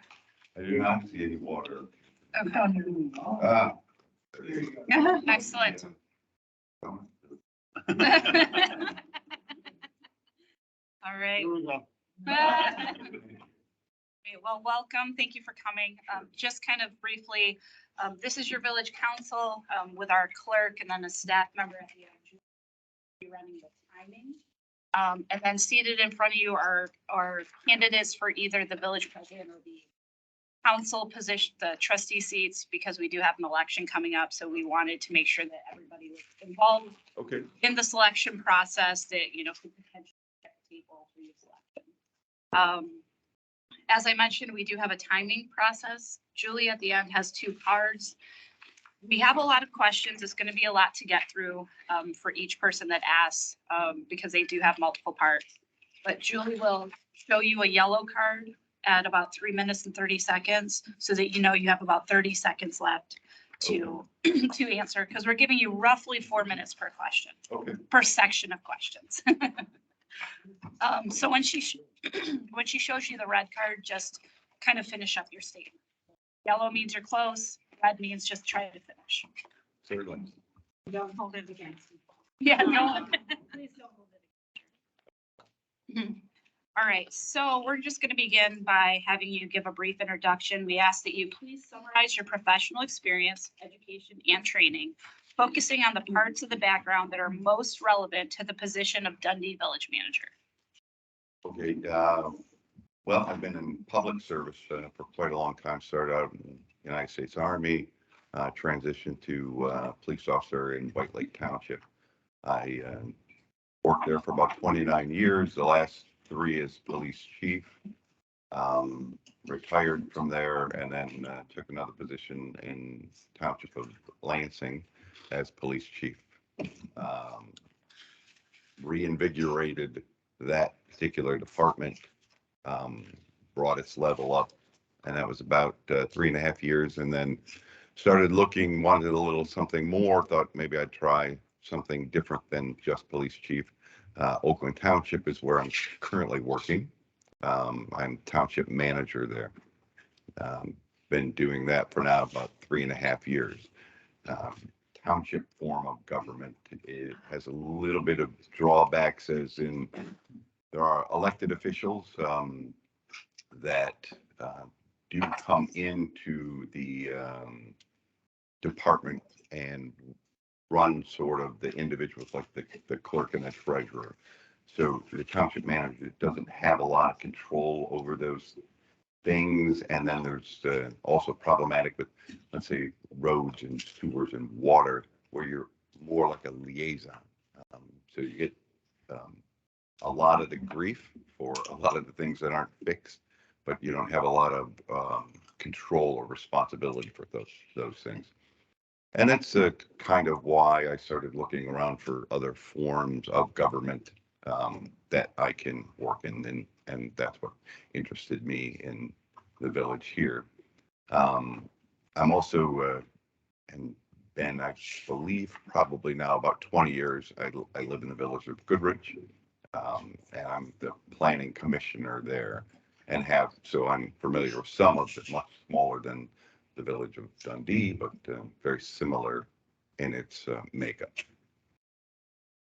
I married, have 5 children, all pretty successful, 3 in college, 1 at Michigan State, so you might know where the loyalties lie. Get that up front. I see the hat. Just wanted to make sure. The other one, I'm familiar with some of the folks here in Dundee. Is my son was a wrestler, and you have a very strong program, and he wrestles in Lake Erie College, and I believe you have a couple of your kids that go there, and he wrestles with them. Oh, fun. So that's pretty much it. I don't need the red card. Oh, you're so good. Okay, Jen, why don't you go ahead and kick us off with the first set of questions? Sure. Good morning, madam. Could you please describe a time when you handled a crisis? How do you approach leading and managing during such a time? How do you respond when you are a member of your team has made a mistake or a poor decision, particularly one that is very visible? Well, the crisis, I'd like to, if I am going to respond and be out front in the crisis. I've handled several, scenes, homicide scenes, things like that in the police business. As far as township manager, not so much crisis, but large events. We had a billing issue. Unfortunately, we were putting in a new water storage tank, $5.6 million. There's only 780 users. The Water Resources Commission had a bad number. So the bills, when residents started getting them, were tripled. And there were a lot of grief. And so I took all the calls. I answered, everything I could. Found out that that actually was a mistake. Had to let the Water Resources Commission know that that was a mistake, and they reissued the bills in the future, bringing them down to an appropriate level. As far as employee that makes a visible mistake, you have to confront the mistake, but I want to do that in private and not out in front of the public. I want to make sure it was a mistake of the heart or mistake of the head. We got to figure out, is problem like he didn't know enough information, or there's some coaching, teaching that needs to happen, or maybe it was purposeful. I'm unsure. I've had some, when I deal with the officers, sometimes there's cowardice, there's other things that come into play when they're not responding correctly. So we have to make those changes and adjustments to them. But most times I like to do that in private and not out in front of the public. Hopefully that answered your question, and I didn't ramble too much. Thank you. You're welcome. Trustee Cross? The village manager must communicate with people in the organization and the community. What is your greatest strength when it comes to communications, and how do you communicate bad or disappointing news? Well, I would say my greatest strength is that I have pretty broad shoulders, and I'm not afraid to directly talk to whoever I need to talk to about particular issues. As far as bad news, yeah, I will communicate the bad news directly to who I need to communicate it to. Again, I would say the greatest strength is I'm used to giving bad news, unfortunately. I've given horrific news to parents and things like that of tragedies of children, and that's pretty much the worst example I can think of. But it's better to deliver face to face or as closely as you can for that news, and without delay usually, as quick as possible. Thank you. No red card. I feel like I may be going too quick. Good morning. Morning. The village has experienced significant turnover and key staff positions are vacant. How will you go, and this is a three questions here. How will you go about rebuilding the organization? What steps will you take to attract and retain team members?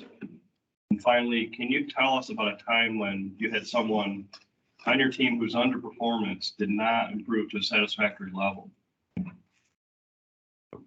As far as how would I go out and attract new people, certainly I have to rely on a lot of the folks that are here and try and build those networks.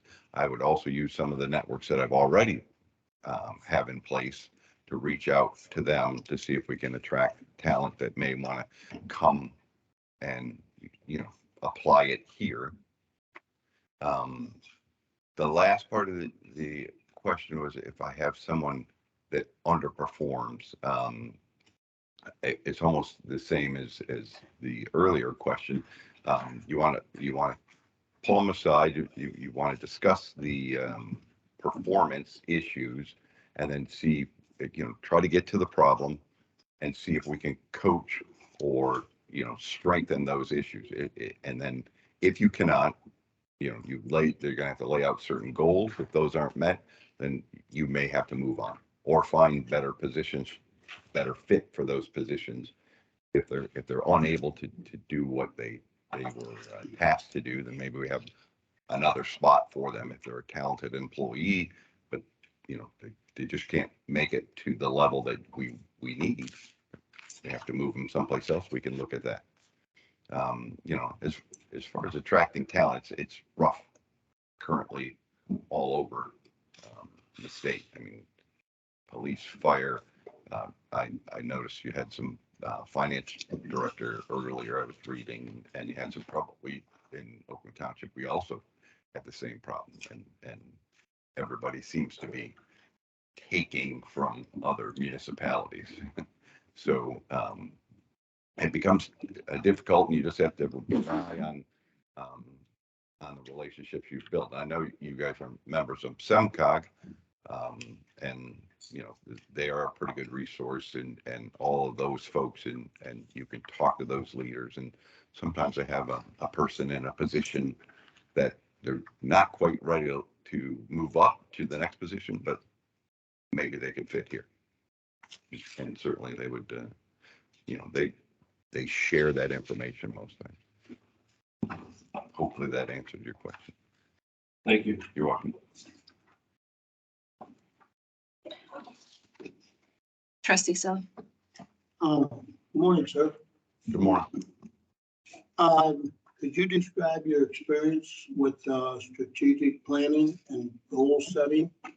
And how would you use that experience to do a strategic agenda for our village of Dundee? I worked on what my experience with strategic planning is a lot of master plans of the village of Goodrich.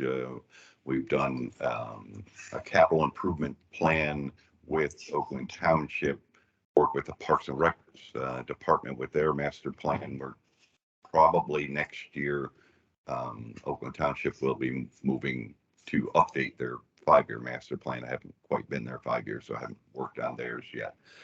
So it would be the same process with the village of Dundee. Obviously, you have to usually start with surveys where, where do we want the village to go? What are we looking for? Obviously, we're going to have meetings with council, with citizen groups, all the stakeholders that belong to the village and figure out exactly where we want the village to go first, and then steps on how we're going to go there. It should all be laid out in a plan, all agreed upon by all the stakeholders. And I mean, it's not a simple task, but it usually with the collaborative groups and more people involved, you can get to an agreement on where we think the village should go. And you have to follow up and make sure all those steps are being followed to get to that goal. And that's pretty much how that's how I've done past plans is, you talk to all the groups involved, all the stakeholders, and you just lay it out and we come to an agreement. At the end, you create a document and you follow that plan. Okay, thank you very much. Sure. What are the key attributes of effective council management?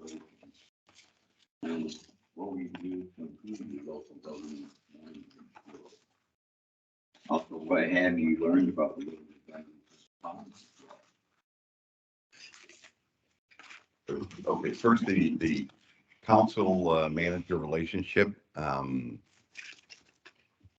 see it as communication and then relationships. You have to form a relationship. You have to understand what the council's looking for from me, and then the council has to understand, what I can do for them and do for the village of Dundee. Communication is key. I would say early, often. You have to explain your views to me, and I have to understand what you want from me, and then I have to push that agenda forward because I work for you. I work for the citizens also, and I can relay some of that information back to you. But again, it's a lot of communication, a lot of relationships that we got to build with all the community. And what have I learned about Dundee? I know you lost a football game last night. I know you lost one not too long ago. The typical things I've learned about Dundee. I try, if I do an interview or come into a particular place, I try not to make preconceived ideas. I like to listen. I like to go in and not form like, I know that your village is historic. You have a mill. It was about 1800, somewhere around 1800, you were formed as a village. You have about, I think, 5,000, 4,000, 5,000 people that live here. But again, try not to learn too much because I need to learn it from all of you and then all of the citizens that are here. I do know that you are passionate about your sports and about I'm sure about the citizens there. I've seen citizens as far as in the sports arena around, and they're always well mannered and we seem to get along as far as the same type of person from the village of Goodrich. If that makes any sense.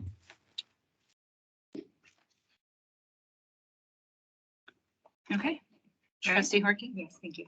Dundee has experienced significant population and economic growth in recent years. What experience have you had in balancing demands for quality of life projects against needed investments in aging infrastructure? How will you provide leadership in the area of finance, particularly in communicating with the council and residents about fiscal issues? Okay, well, as far as infrastructure, currently, I have to go back to Oakland Township. We have, aging roads, bridges, trying to take dirt roads to paved roads, things like that. Some sewer, some culvert drainage issues. As far as, financing, Oakland Township is a little bit different position. They have a lot of resources, a lot of funds. However, they do like their grants. So oftentimes I'm out looking for monies, either matching type of grants, federal funds that were just issued not too long ago. We're participating in some of that, trying not to spend over $750,000 a year, so we don't go past the single audit, which is apparently expensive. So financially, yeah, I mean, you're going to look for other resources to help, so that the village isn't, taking the whole brunt of the cost of whatever the infrastructure replacement needs to be. But I would say, yeah, the infrastructure, you replace that and you get people to come to whatever you're fixing, and it improves the area, then that usually leads to more, let's say, economic development, if that's what we're looking for. I just have one follow-up question. Sure. What financial management software are you skilled in using? We use BS&A, and in Oakland Township, we have a financial director. I talk to her quite a bit. I don't necessarily work on the equipment. She does it. They're on the software. Our treasurer uses it. My assistant is aware of it. She doesn't quite use it. She used to, because she started out as I think in the clerk's office and has moved up. But yeah, BS&A, I'm familiar with some of the terminology, but I don't often use it myself. Thank you. You're welcome. Good morning, Mr. Klein. Good morning. What experience do you have in creating local and regional partnerships? And what are the characteristics that contribute to successful partnerships? As far as creating existing or creating partnerships, I don't know. I mean, we've had, I can go back to the police force. We've had some smaller, I guess, partnerships and it's usually a mutual aid kind of thing, out of necessity. So there are quite a bit of existing government relationships currently. I usually try to attend them all. Southeast Michigan, I know you guys are part of SEMCOG. I think that's a valuable resource, and I'm certain that there's probably a West or Monroe County managers or supervisors type of associations, the Michigan Municipal League, probably not the Michigan Townships Association anymore, but certainly I am a member of all of those and try to attend the meetings. And we have listserv, because I'm part of the Michigan Municipal Executives Group, and your interim manager uses that listserv quite a bit. That's very useful if I run into a problem. I'm not the only person that has that problem. So you can put that information on a listserv, and you will, the wealth of knowledge here in the state, and it goes all over, and they are willing to help and give you clues, mentor, all sorts of those particular things. That, I think it's invaluable, and, you know, it's collaborative, and the more heads that look at a problem, the better. So I don't know, my experience is about,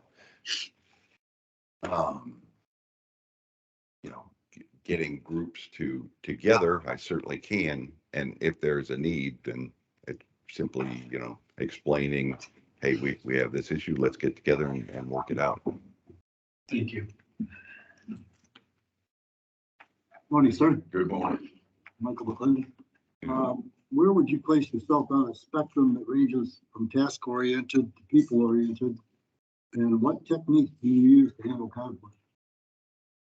I would say, you know, on a spectrum, I'm probably more people-oriented. I like to show trust first, and less than if it dwindles, I like to put trust in power, any of assistants or other folks to get their jobs done, but certainly we have to monitor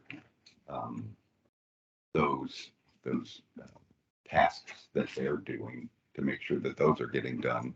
And I apply that to myself. I certainly have tasks or ideas that I want to complete in a particular day, but I would say probably closer to the people oriented. I like to talk and understand how things are working, and if there's problems, get those away or out of the way, but all towards the task. As far as the conflict resolution, certainly, again, we want to coach, mentor, and do that in private, and hopefully when they get in public that they can shine, and all those things have worked. But there has to be a monitoring of those actions that we want to get to. Also, I would say conflict resolution is not one you wait on. I'm usually pretty good at recognizing it and getting to it first before it festers. I just don't like anything that festers, and you know, people have certain attitudes and they get angry. I was looking to see if I had the yellow card yet. I haven't had one yet. And just I like it to, I guess, be upfront and get to it early, and handle things one-on-one if there's any particular issue with, let's say, employee or conflict. Hopefully that answered. Thank you, sir. You're welcome. Okay, good morning. Good morning. Thank you for your service to our country. Please describe a time when you faced an ethical dilemma, and how was that situation resolved? Also, describe a time when you found it necessary to put the public interest ahead of your personal interests. Well, if I could answer the last one first, that is usually the case. I try to put the public or citizens, as I describe, citizens' interests first, before my own, even before the company at times. Citizens are who we work for. It's public service. So I try to keep their interests first. I'm going to say try. Often I say that in decision making, if you can keep the citizens first, prior to your company next, and then yours last, it's usually a pretty solid decision. Whatever the issue is, if you keep the citizens in mind first, their best interests, then your decision is pretty good. The first one, ethical dilemma, I mean, those occur early on in police career. That's usually the first one that pops into, do you let this person go? Do you take this person to jail? Things like that. I typically and always try to stay on the right side of ethics. I know there's justice and things like that early on. You had to make those decisions, but if it ever involved a case of, a famous person or something, and would you stay away from that particular, interfering in that particular, the incident, then I would stay on the side of, we got to do what's right here. I've always been that way. It's not really a tough decision for me. Matter of fact, it's fairly easy. It's either early on, I would say, if it's you or me, it's going to be you are. I'm staying on the right side of things, and you're going to jail. As far as Oakland Township and governmental things, I don't even entertain. We've had some builders that say, hey, can we skip this part here so we can move this project along? And the answer is no. It's not real hard to say that. Here's the rules, we follow them, and we'll do better that way. Thank you. Good morning. Good morning. So 3 parts to this question, so you know ahead of time. How do you handle complaints from the public? What gets you excited about municipal management? And what can we expect to hear if you were in this position? What can we expect to hear from the community about you and the job you've done here after 2 years in this position? After 2 years.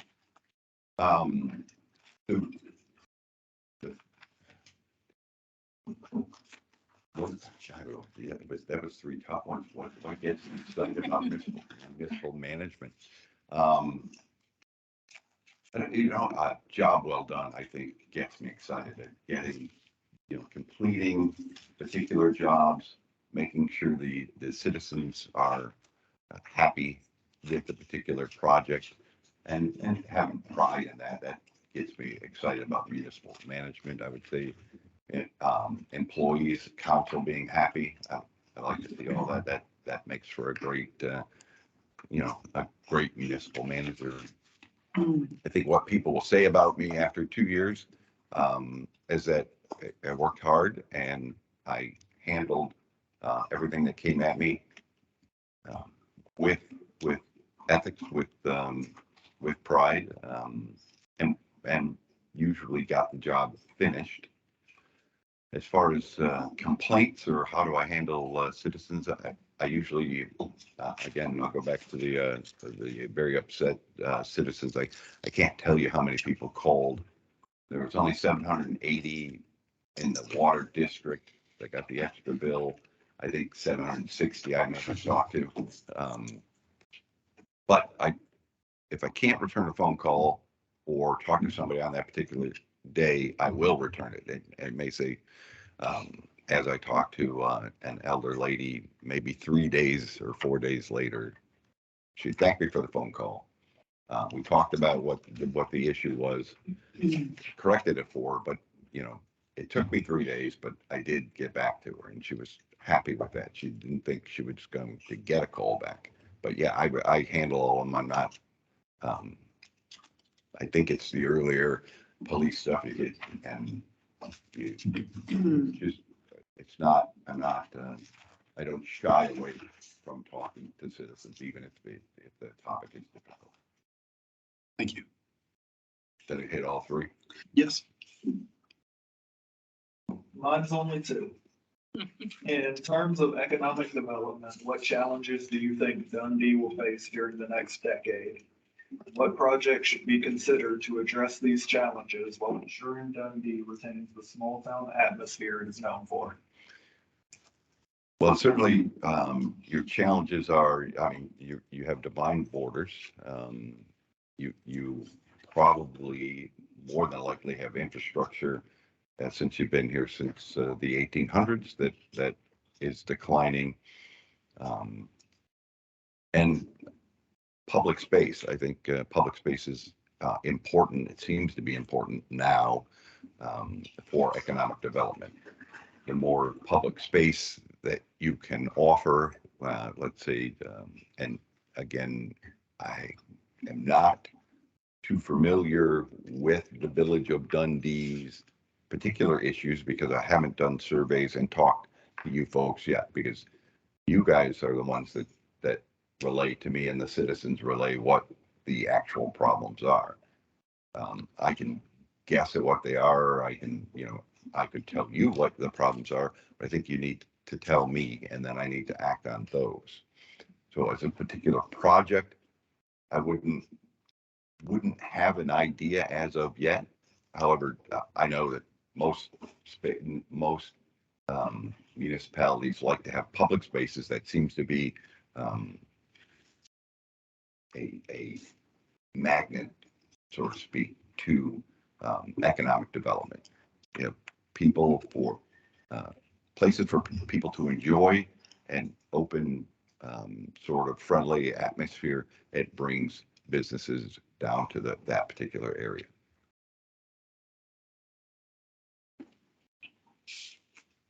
Okay. What questions do you have for us today? Well, a question I had, and as far as your village manager, is what were you looking for in his involvement with the community itself? Meaning, did you want someone to be upfront and almost a politician type, or more of the behind the scenes, run the nuts and bolts management type? Well, that's a good question. I think, and I hope everyone agrees that it's about balance. It's about making sure that we're doing all the things that we should be doing behind the scenes, ensuring that we're following policies, ensuring that we're following procedures. But I do think it's important for you to have relationships in the community. We have in the past had very strong relationships with our community schools. And so being out to form partnerships, I believe, is what all of us want. This community is going to work best if we're all together. And I think that that's what we're looking for. Any comments on that? I would just like to say, I think another thing we're looking for is someone who's going to be hands-on and take everything forward, straight and honest and open as possible, with open doors to all, both the council and the public, and not be afraid to step up to the plate, and whatever comes at you needs to be done financially, human resources, or anything else that's involved with management until we get the people in place that are missing right now in those fields. One other question, fiscally, how do you see the village? Are they one that like to, I guess, explore and maybe spend a little more to get a little more, or are we very conservative in our spending and we just want to hold on to? So we do have a good fund balance in our general fund, but as you noted, we do need to go for road repairs. At a previous council meeting, we have discussed ways to finance those infrastructure improvements. We want to think outside the box. It might involve taxes, bonding, special assessments, not large special assessments. Our community cannot do large special assessments, but we want to think outside the box and make sure that we are aggressive in things that matter to our people, such as roads, but also putting spending on priorities. When was the last survey that you have done for citizens to find out? I actually can't remember the last general survey that we put out that wasn't tied to a master plan. Okay. So we just did the planning master plan. When was that? Last year? So we did that one. We did a Parks and Rec master plan in 2020. And so that involved a community survey. So nothing separate of our master plan information collection. Is your Parks and Rec commission separately elected? No, it's not elected. It's appointed by council. Okay. I have another difficulty in the township as we have. separately elected Parks and Rec Commission, and although law says a particular thing, they believe they're almost a separate city, which becomes difficult for the manager to, if the citizens don't like what they're doing, the council can step in, but it's very tenuous. No, I can imagine. Pardon? I said I can imagine. Any other questions for us? No, I think that's. Okay, so the closing question for you then is, what is your vision for the Village of Dundee 5 years from now? And how do you fit into that vision? Okay, a vision for the Village of Dundee is infrastructure repairs. You want a little more open space and vibrant, at least downtown village life. You want to make sure that the neighborhoods are taken care of. If there's any water and sewer issues, quality of life issues, you want to make sure that those are taken care of. 5 years, you want to be well on your way to getting those done and having the plan to continue past the 5 years. I would, and my role would just to facilitate all of those ideas, make sure that there's plans in place and that they're all communicated with, and that we have buy-in from the citizens council and the rest of the staff, and we're all moving towards that direction. Okay, all right, well, thank you for your time today. Thank you. Thank you. Not one yellow or red card. Julie must be sleeping down there. We got close. One. Did I? Yeah, Thank you. thank you. Thank you.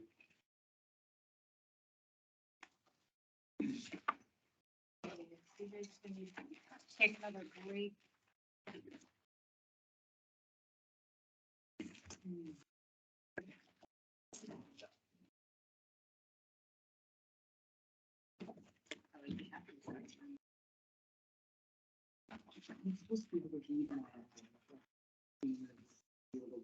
Not married. I can read them. I just don't.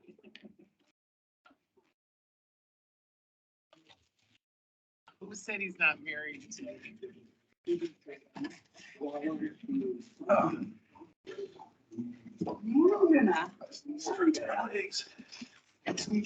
Pineapples in it. Right there. And he's gonna be running soon, and I'm gonna be like, I can't keep up to them 40. That's so good. Oh my God. Okay, let's not talk about. Okay, thank you. Thank you very much. Super good. Really making me feel better.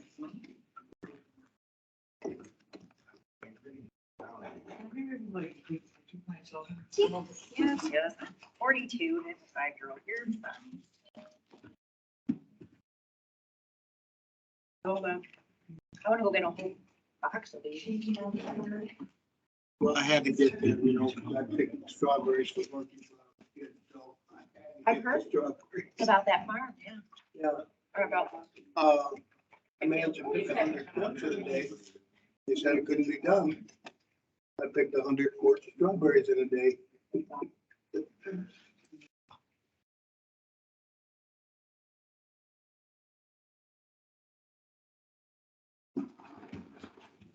Oh, you know what else I was gonna bring, but I know you don't like to touch them. I was gonna bring in some worms.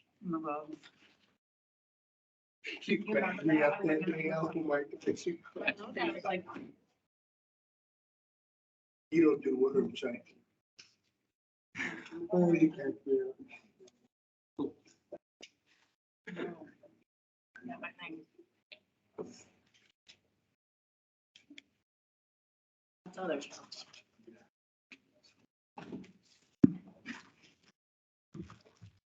So 5 o'clock you fly out? Yes, ma'am. Pretty excited, that's the only one really out of Toledo. I don't really know that's Metro.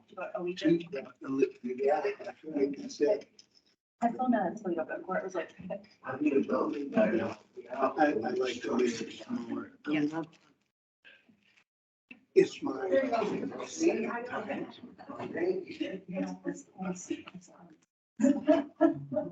flew on one about 24 to 25. Oh, it's so much different. When I flew, you still had tickets and you could still wait right there. When the people come out, I know from here, it's really late, you know, into the. I remember. My brother.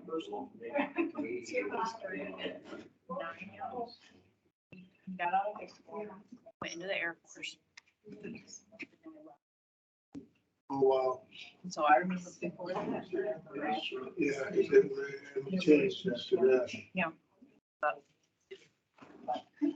Well, circle country. Cracking all that stuff. Came back. Thanks. Yeah. But you're gonna love it. I'm just, I miss her. I do, I have a kid. Yeah. 23 years. And,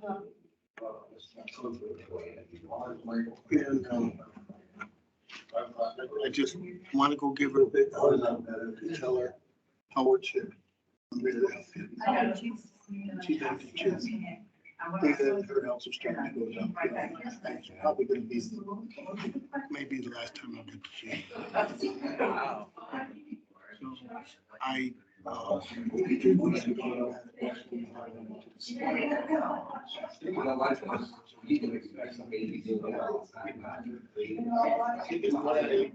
what I was.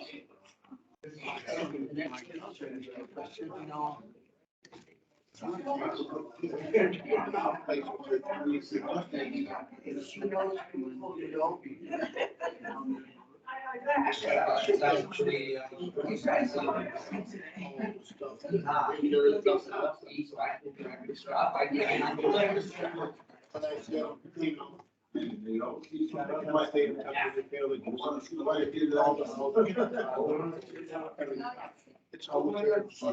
When that little came down, it takes it all away. And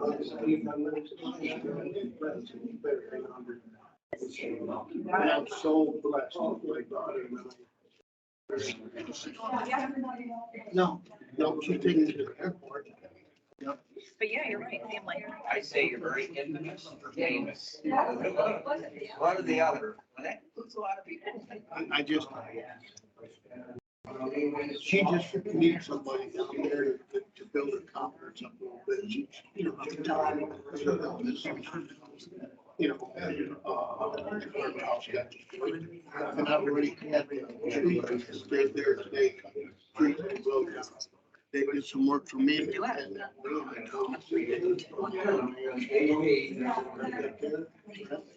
said, I'll take care of it.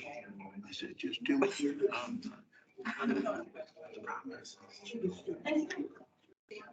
Smart. Especially with them. You know, just, and my sister, money and my sister in California. I don't want to give somebody advice. Right. Yeah, it's been pretty crazy. I just, and when I look at her, I see the amount, but I'm blessed. I'm feeling good. I'm gonna be it's what it is.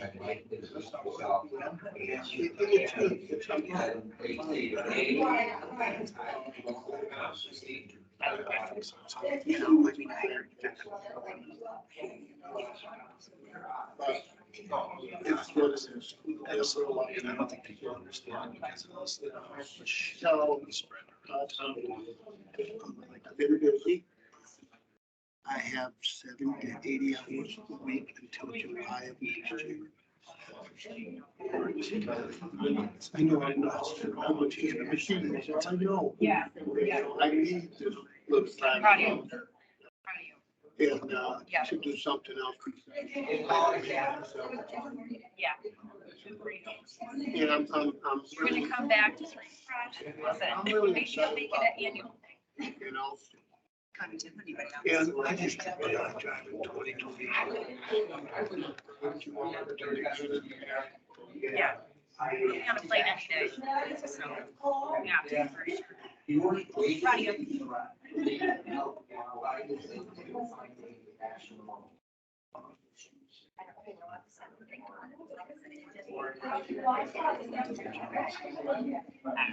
I just get annoyed.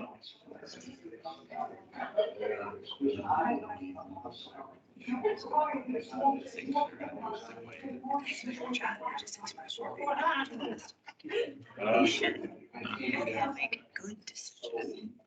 Not a decision for you, a decision for everyone.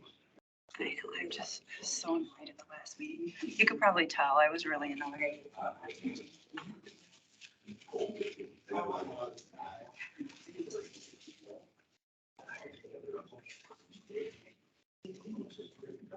Yeah, let's see here. I don't know. I don't know what's gonna happen. This one's scary. Okay, I got snacks. Just come over here and start throwing stuff around. How did that happen? They all were connected? Yeah. Well, and I love get your background. And he's worked in the business world. So when it comes to big companies, he did extensive research on what he could do. And he knew a lot. He knew what people were in positions and everything. It was almost like a company.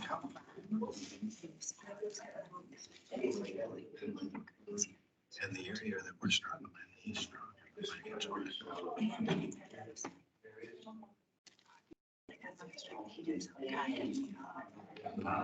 My first thing is how long we stay.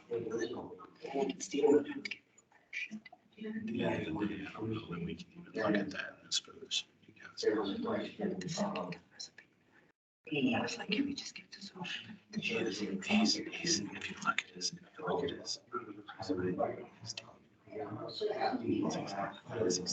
know that's what. because he all he did was police and let me try to sell a house. He was doing this for 3 years.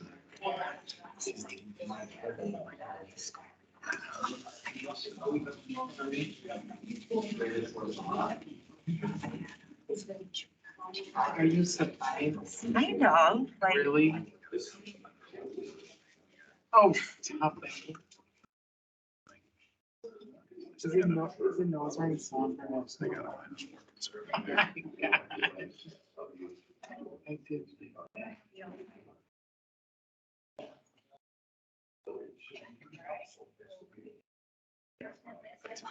Rochester.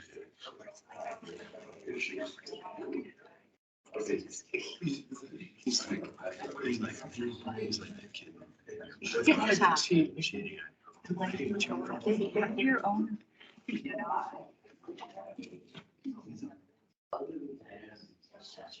yeah.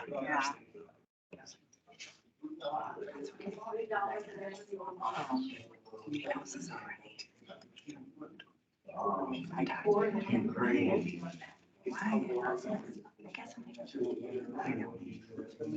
to him. No, this is their, this is their team. This is their team. Oh, yeah. If you look at here, he's got those You serious? This is their takeover. They get this back. He seems like. Everybody else. How many remake that? It's like he. I was like.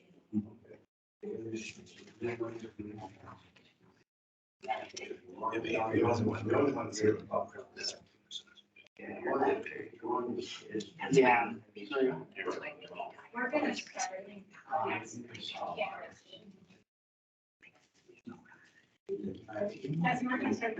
See who they are.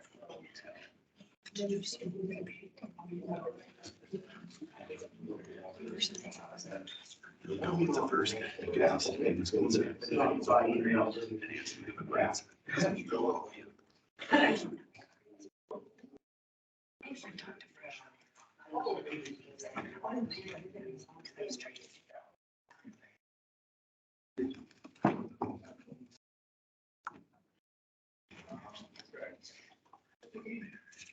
At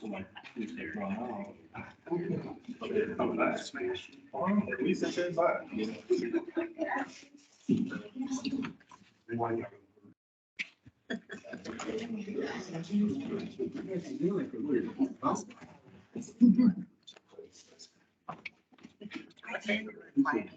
No, it's just I have to keep ushering you back this way because I start talking before I get here.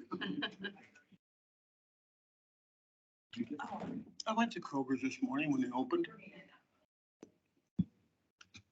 And went home and just got the knife out and got.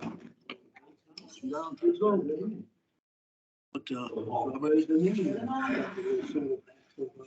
good. yeah. I'm trying to be a better person. Love you, Howard. I'm trying. I'm improving a little bit, good. If only my husband would do this for me every morning before school. I have a little plate of fruit. Why do you say before school you haven't been back to work yet? Sorry, I 529-5934. Oh, you'll make. I'll make it for you. Oh, my Yep. gosh. You know what? If anyone's gonna do that, show up at your house to do that, it's going to be Howard. I really enjoyed this kind of food. Oh, good. Oh, yeah. Like I brought stuff because I wasn't. You keep saying it to me. Hi, how are you? You know my voice already? Wow.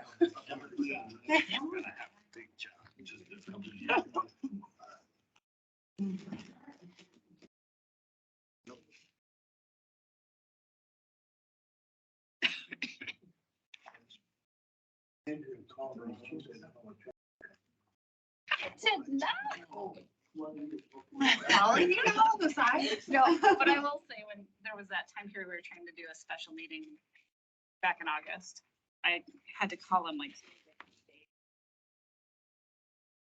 Yeah. Brian, hand me your napkin. Hand me one of your napkins. Strawberry all over me.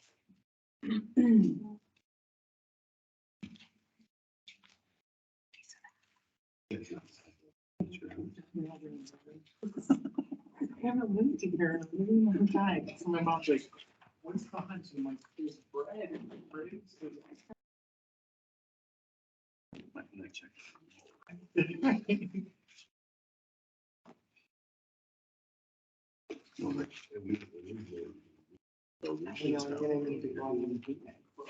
She did. Are you still trying to do? Been good. No, that's going off the stack. That's the other problem. I came from under, and I feel bad. You should continue on. So stop. How would you? Leaving stuff on the same. That's the janitor. Right.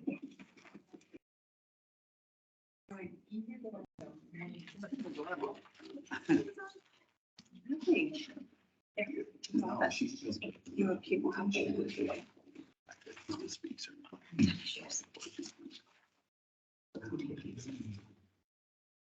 she's money. Let me see. This issue is with this time. No, that has. Stress.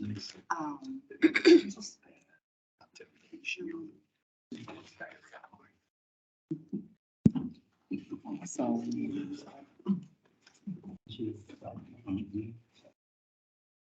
No, he's here. Oh.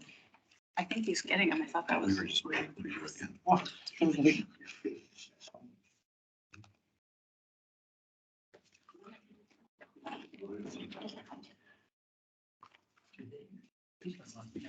you do leaves at your house? Yeah. You got a bunch of. Jason needs to be here. I do. Yeah. She's giving me a ton. Yeah. We'll spend 6 hours. Jason, I can't keep it. I heard he's. I'm all stressed out about it. Like, That's why I have my kids.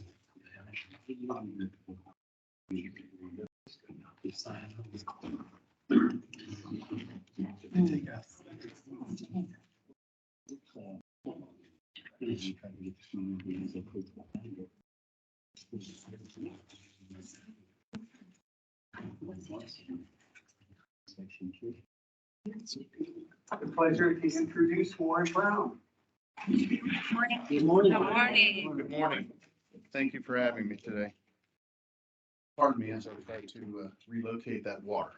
No worries. So briefly, up here is our seated village council along with our clerk and a staff member, Vicky Salib, and she is going to be your timer today. So she is going to show you a yellow card when you have about 30 seconds left, because we're trying to keep you to 4 minutes per question because we have a lot of questions to get through. And I should say set of questions because most of these sections have multiple per category. And so when she gives you the red card, if you could just finish up your sentence. So yellow card, kind of start wrapping up, but red card, try to finish your sentence so we can move on to the next section.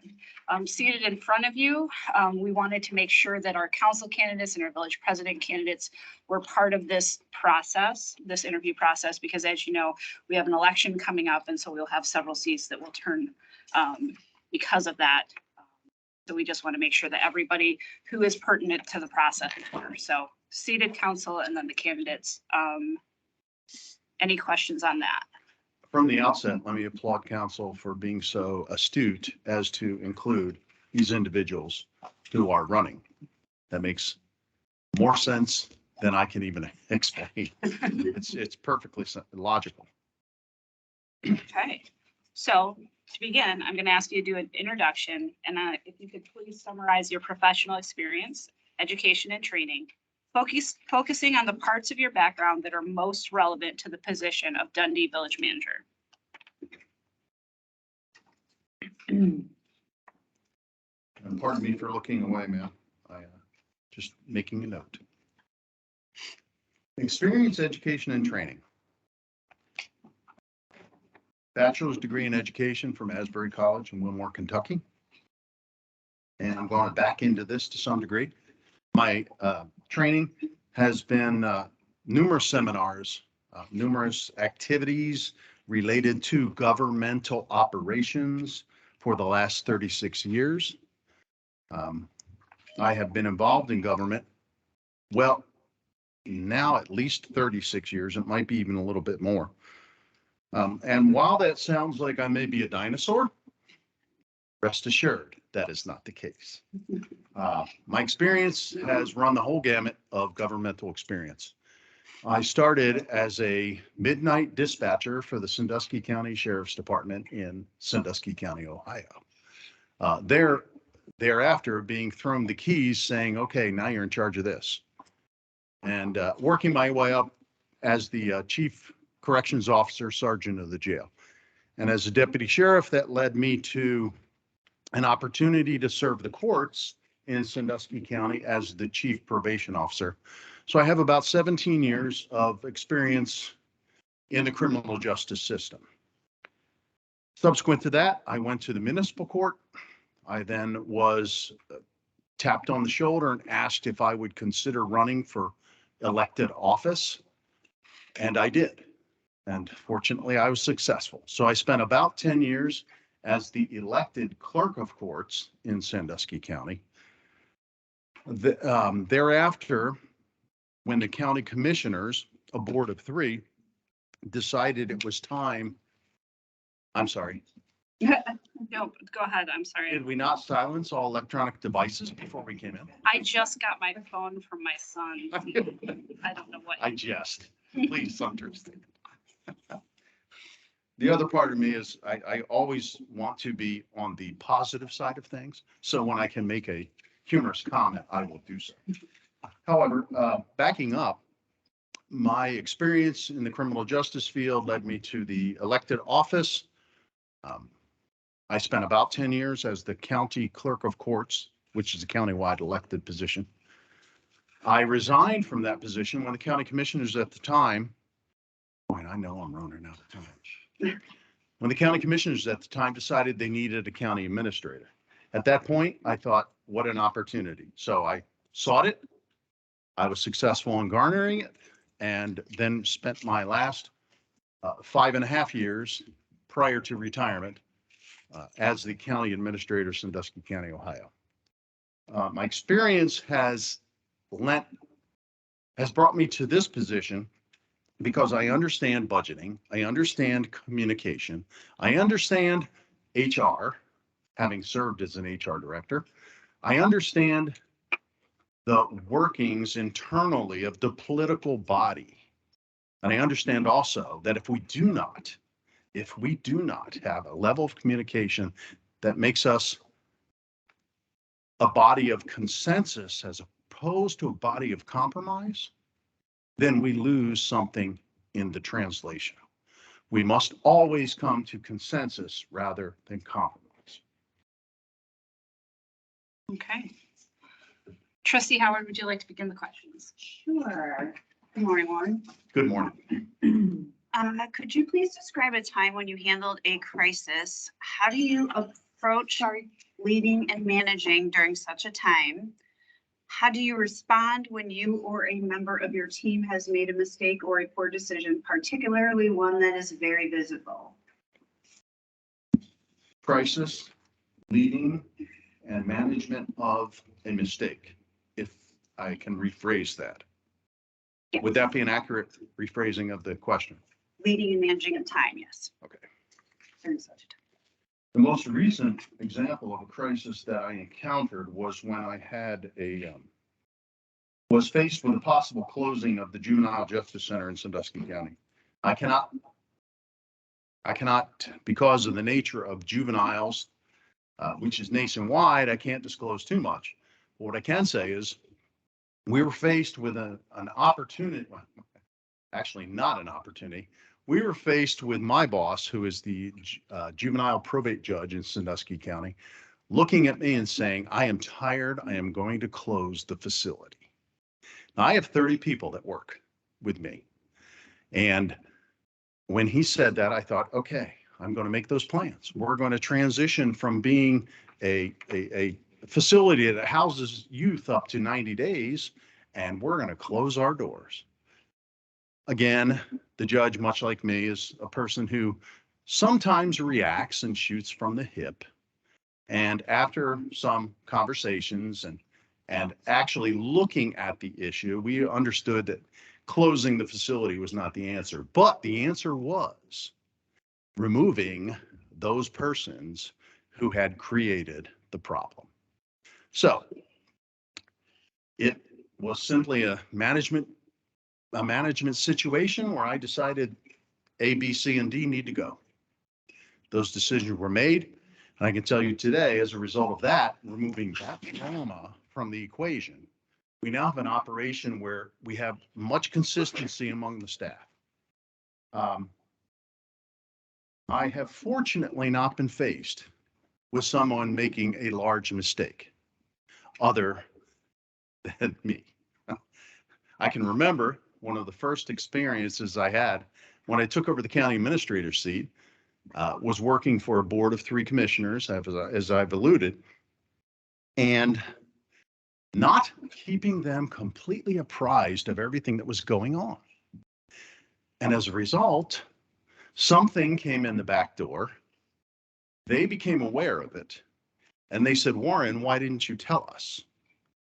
And I said, it did not seem important enough to share it with you. That lesson taught me the lesson that I've learned today. This board will never be blindsided by my mistake from 7 years ago. I will always keep you apprised of everything that is going on, good, bad, or otherwise. And so the management mistake, ma'am, falls on me. It was my management mistake, not being astute enough to understand that the board needs to be apprised at every single moment of every single day about what is going on. Thank you. You're welcome. Thank you. Trustee Cross. Good morning. Good morning. The village manager must communicate with people in the organization and the community. What is your greatest strength when it comes to communications? And how do you communicate bad or disappointing news? I think I may have almost crossed that, answered that question from the previous question. The communication of bad news is just simply presenting. There is no comfort on any level, whether it be the board or whether it be the manager. There's no comfort in attempting to cover up. I am a person who is brutally honest, sometimes to a fault. You will never, ever experience prevarication coming out of this mouth. I speak the truth, I say what I mean, and I mean what I say. Now, when bad things are happening, this board, whether it's these persons here running for office or these incumbents, must always be apprised of what's going on. My communication style is this. I would prefer to stand here in front of you and say, this is what we have going on. This is bad. This is good. Otherwise, and this is otherwise. I would prefer always to have the face-to-face conversation, but I will track you down. And I don't say that in some kind of stalker type scenario. I will track you down via email. I will find you via landline. I will find you via cell phone. And if the need presents, I will come and knock on the door at your house and say, you need to know this before. You need to know this before. You will always be apprised, negatively, positively, or otherwise. Thank you. You're welcome. Good morning. Good morning. The village has experienced significant turnover recently and key staff positions are vacant. So this is three-parter. How would you go about rebuilding the organization? What steps would you take to attract and retain team members? And can you tell us about a time when you had someone on your team whose underperformance did not improve to a satisfactory level? Again, Mr. Carr, I believe I might have mentioned that in the last question, where it became necessary because of the drama that was being that emanated from the staff. I had to relieve 4 people of their positions. So that would be the most recent experience where I made the hard decision. You have to go, and you have to go because you are bringing the entire organization down to a level where that is not what we should be. Government has forever and a day lost its reputation. Government should be for the people, by the people, and of the people. We have an incredibly, and I know I'm going off tangent here. I'm going off on a tangent, but I promise you I will circle back. We have forever and a day lost the idea that I serve you. I may serve you, but I serve the people who truly write their name on my check. So I guess I say that to say this. We must always keep in mind what the purpose of government is. I've alluded to the fact that I had to remove 4 people from a very active organization that suffered as a result of losing those 4. Now, when it comes to rebuilding, retraining, maintaining, you folks are in the same boat I am. I've had open positions now, 3 or 4 open positions in the last 3 months. I have had 1 application cross my desk. The problem is systemic across the country. Dundee, Clyde, Ohio, Fremont, Ohio is not, none of us are exempt from that. This may be hard to say, this may be hard to swallow, but if you're not paying your people what they need to be paid, you cannot expect to get good and retain good people. So it comes down to the bottom line of what benefits can we offer? What salary can we offer? Can we make ourselves competitive with our neighboring community? Fortunately, I've been able to cajole my judge into doing just that. However, even though we bumped the salary, we're still not finding people. So I don't have a magic pill to attract and retain people, other than we must offer benefits and salaries commensurate with the job and extremely competitive with the next door municipality. Turnover of staff. I think I've crossed that. I have already answered that question. You're in the same boat that we are. You have open positions. I have, as I said, 3 or 4 open positions right now. What I did do yesterday, which has, I believe, might serve me well, is I decided I was going to target our advertisement, our open position, specific to what I thought might be the key person, the type of key person that could fill that job. I reached out to a person that I know who is high in the hierarchy of the school system in Fremont. I said, this is what we have. As opposed to putting an ad in the paper, I decided I'm going to go more direct with the people that really might know someone who can fill this job and fill it well. And as I gave that job description to I can't even think of the job.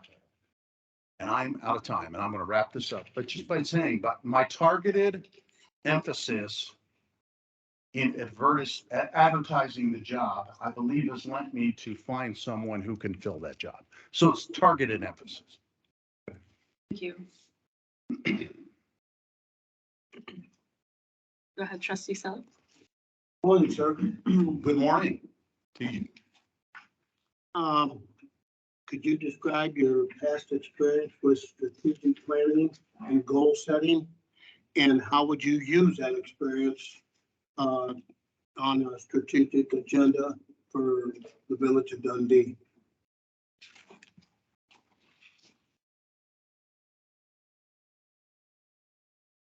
First, understanding what the village of Dundee needs would be one of the questions from the outset. What do you need? Is it personnel? Is it industry? Is it expanded, maybe multi-housing dwelling spots? What do you need? So the first step is understanding what the needs are.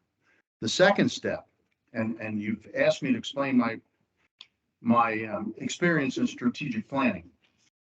I will be brutally honest again, it is limited. I was fortunate enough as county administrator to have an economic development corporation, a quasi-governmental agency available to me as the county administrator. And through that organization, I was able to influence in a couple of areas. Again, I was able to influence. I was not able to control. I did serve on the strategic planning, the revamping of the county strategic plan in, I want to say 2013 for Sandusky County. As a part of that committee, I was responsible to ferret out all the labor statistics for the county. We have a few major employers in Sandusky County. Whirlpool, I'm sure everybody knows who Whirlpool is, as the biggest industrial leader in the county. But there are multiple that still have several hundred people working for them. My responsibility in that strategic plan was to provide for the strategic plan revamping, the statistical analysis of the labor force and what the labor needs would be going forward. No one could have anticipated the pandemic. No matter how much planning we did in 2013, 15, whatever date it might have been, no one could have anticipated what happened 2.5 years ago. So thus, my experience in strategic planning, I cannot say that I have personally led a strategic plan. What I can say is that I've been part of a committee that has revamped a countywide strategic plan, understanding that my responsibility and role in that was to garner labor statistical information. Okay, thank you very much. You're welcome. How, or what are the key attributes that were council manager? What will we do to improve your local government management skills? And what have you learned about the village of Dundee?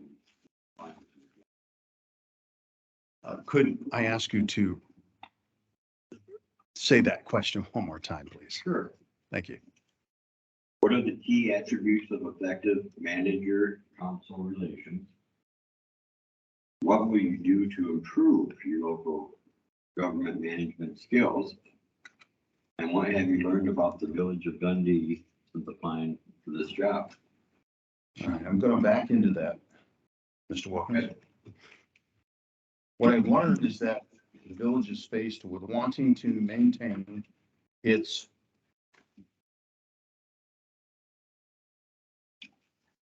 hometown feel while also get to the cutting leading edge of what is necessary to maintain that hometown feel. It is my understanding, after reading what I've read, is that you need a manager who can play both sides against the middle. And that's not a bad thing. I mean, sometimes it sounds bad, but you need a manager who can understand what it's going to take to keep Dundee feeling like Dundee. But you also need a manager who can look forward and still be able to attract, with the board's approval, still be able to attract industry that fits into that niche of keeping Dundee, Dundee. I know that you have quite a cross section now regarding the, actually, if we look at the board, we have a makeup of all age groups, which is imperative. It's imperative that the board be made up of all age groups. Everybody that has this color in their hair doesn't necessarily understand what everybody who has that very dark hair and youngish looking, I may not understand what exactly Mr. Wilson needs. However, your manager needs to be able to manipulate that, bring that all together, wrap it up into one ball, and make Dundee appealing to the Mr. Wilsons of this world, and also to the new departures of this world. So what I see is key from me understanding, Mr. Wilkins, from me understanding what I need to improve my skill set is to be able to make sure that I am communicating. And that is the key in government. Communication. Now, that's not communication that just says, I hear you. That's communication that says, I listen to you. I may hear what you say, but I may just toss that aside. But if I listen to you, that translates from the synapses in my brain to the soul in my body that says, I understand what this community needs. And I will work with the younger and the older, such as I, to accomplish those needs. You want Dundee to remain its typical small town flavor. But you also want Dundee to be on the cutting edge of the next opportunity for the next Stellantis.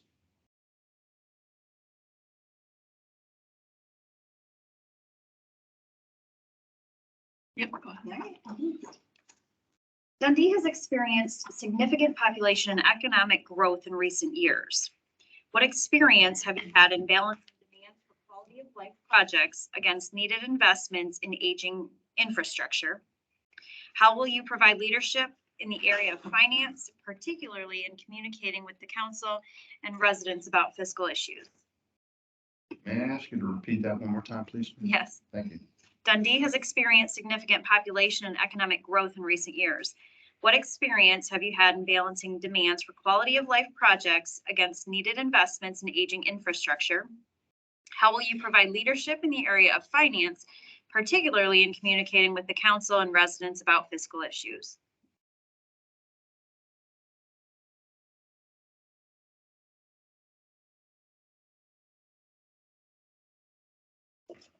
When serving in a CEO position in Sandusky County, I had the good fortune of having a regional planning board. I was the commissioner's representative to that regional planning board, but the regional planning board was the board that helped us control growth and do it in a managed way, in a logical way. Understanding, and much of this has to do with zoning. And I'll be honest with you, I don't know Michigan zoning. I can only surmise that it might be similar to Ohio, that it may be township oriented, or it may be even municipally oriented. Those are that's the learning curve I will have. But if you have the benefit of having a regional planning commission, then you already have all of that, I don't want to say infrastructure, you already have all of those plans are already set in stone. Now, you may have a local regional planning that handles the county.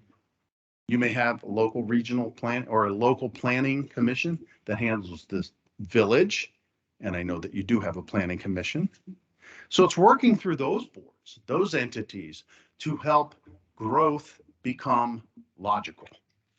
We cannot just simply say, okay, we need 450 multi-dwelling places.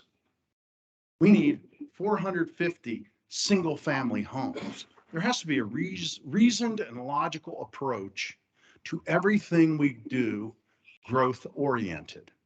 That includes industry.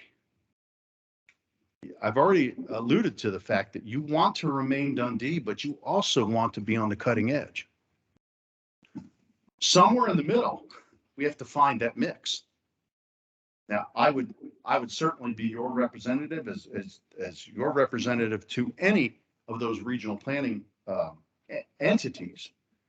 But when you're talking about aging infrastructure, that is something that every municipality, I believe, in the country may be facing or has faced for the last 20 years. I had the luxury, again, as county administrator, we had a water and sewer director. I fortunately was able to work with him in order to develop to revamp the comprehensive water and sanitary plan for the county. That involved ferreting out a grant that we were able to garner that paid for the entire revamping of the county-wide water and sewer plan. That was as a result of ferreting out of learning about the local government fund programming in Ohio. Approaching your infrastructure issues, again, I'm going to have to come up to speed. Where are the problems? What are the logical solutions? You likely are facing what many municipalities in Sandusky County have faced: separation of storm and sanitary. Maybe you've already accomplished that, but if you haven't, I'm sure you're under some kind of EPA. How do I want to say that? You may be under some kind of EPA microscope for those issues. Sandusky County, we were able to avoid the findings and orders that were handed down to EPA for Whiteman's Grove. And as a result of the restructuring of the revamping of the countywide sewer and water program, we were able to develop a plan to put in a small package plan. I have one real quick follow-up question. I'm out of time. This one will take It's simple. What financial management software are you skilled in using? New World. Okay. Does that sound familiar? No. Maybe not. Not to Okay. us. All right. New World. Thank you. I know the company has been bought out since. Okay. It may be, I'm sorry, the name escapes me right now. Thank you. You're welcome. Candidate Bourdin. Good morning, Mr. Brown. Good morning, sir. What experience do you have in creating local and regional partnerships? And what are the characteristics that contribute to successful partnerships? This is something actually where I do have, I don't want to say extensive experience, but have had sufficient experience to understand what needs to be done. We, in Sandusky County, we were offered the opportunity to create an electric aggregation program. Those may exist also in Michigan, I do not know. But the electric aggregation program allowed me to band together 11 of the 12 townships inside the county through a mutual agreement that allowed us to buy electric power at a reduced rate for the citizenry. That was no small task to get that accomplished, because when the county reaches out to the townships get suspicious, might be the best way to put it. They wondered why. I had to provide for them a logical reason about why we should band together. Why do we not all get together to bring the prices down for all the taxpayers as it applies to the electric aggregation program? I alluded to earlier the local government funding program in Ohio. It was that effort where I banded together the county and some of the affected townships to apply for the grant that allowed us to revamp the countywide water and sewer program. I feel like I'm missing something. Local regional partnerships, right? Local regional partnership. No, I think I've covered that. Thank you very much. I do have experience in that area. Let's put it that way. Trustee McClendon. Morning, sir. Morning. Where would you place yourself on a spectrum that ranges from task-oriented to people-oriented? And what techniques do you use to handle conflict? Task-oriented to people-oriented and placing myself on a scale. Yes, then what techniques do you use to handle conflict?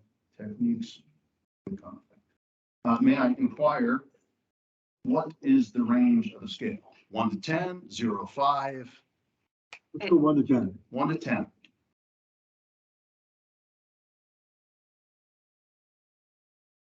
Not to appear as a braggart, but I would put myself at 8.5, being able to accomplish both.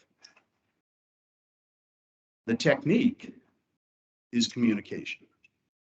Always communication. If we do not have a two-way street, if you as a board member are simply telling me something, that is not a two-way street. Communication is the exchange of information, but as I alluded to earlier, it's me allowing me to hear what you're saying in my soul. As a result of that communication, I have no problem dealing with task-oriented situations or people-oriented situations. I have an extensive background in the HR community. I also have an extensive background in getting things done. But I will tell you this, people always come first. People always come first. Whatever the task may be.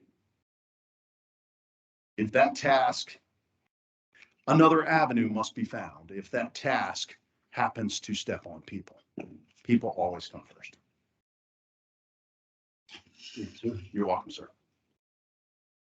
Candace Lee. Good morning. Morning. It's a two-part question. Describe a time when you faced an ethical dilemma and how was that situation resolved? And describe a time when you found it necessary to put the public interest ahead of your own personal interest. I'm going back into that question as well, sir. All right.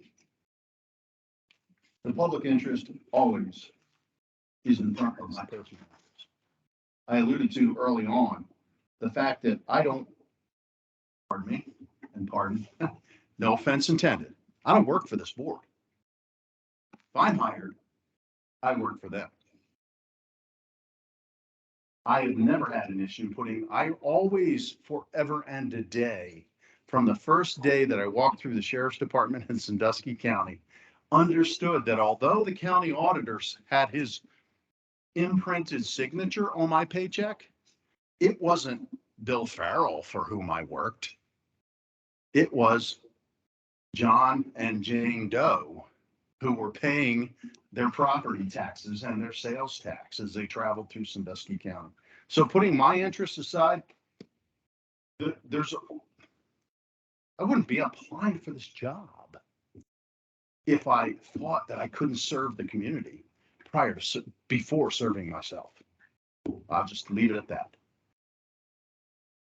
Candidate Wilson. An ethical dilemma. I'm Oh, sorry. Sorry, I thought you were done. Go ahead, keep Oh, going. no. Keep going, No. keep going. I haven't seen the yellow flag yet. An ethical dilemma.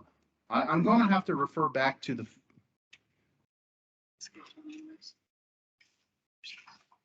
one of the worst jobs a manager can have is to have to let someone go.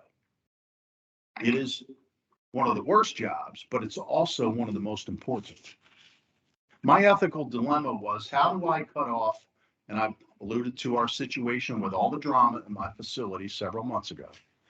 How do I take away the livelihood of 4 people and still be able to wake up in the morning?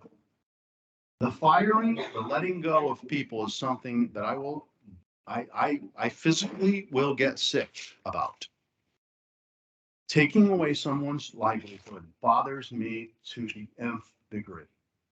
My ethical dilemma was, I can't leave you here if you are behaving in such a way that is bringing the entire organization down. So the resolution to that ethical dilemma was letting those folks go. Trustee Schroeder. 3 parts to this question. We'll let you know ahead of time. How do you handle complaints from the public? What gets you excited about municipal management? And what can we expect to hear if you're in this position 2 years from now about the job you've done and what you've done for the village of Dundee? Let me first, again, back into this question. And let me look at my crystal ball. Let us not kid ourselves. I can't predict for you what you will see from me or what you will hear about me or the management of this village in 2 years. What I can tell you, though, is, and again, I'm going back to the first part of that question, you will never hear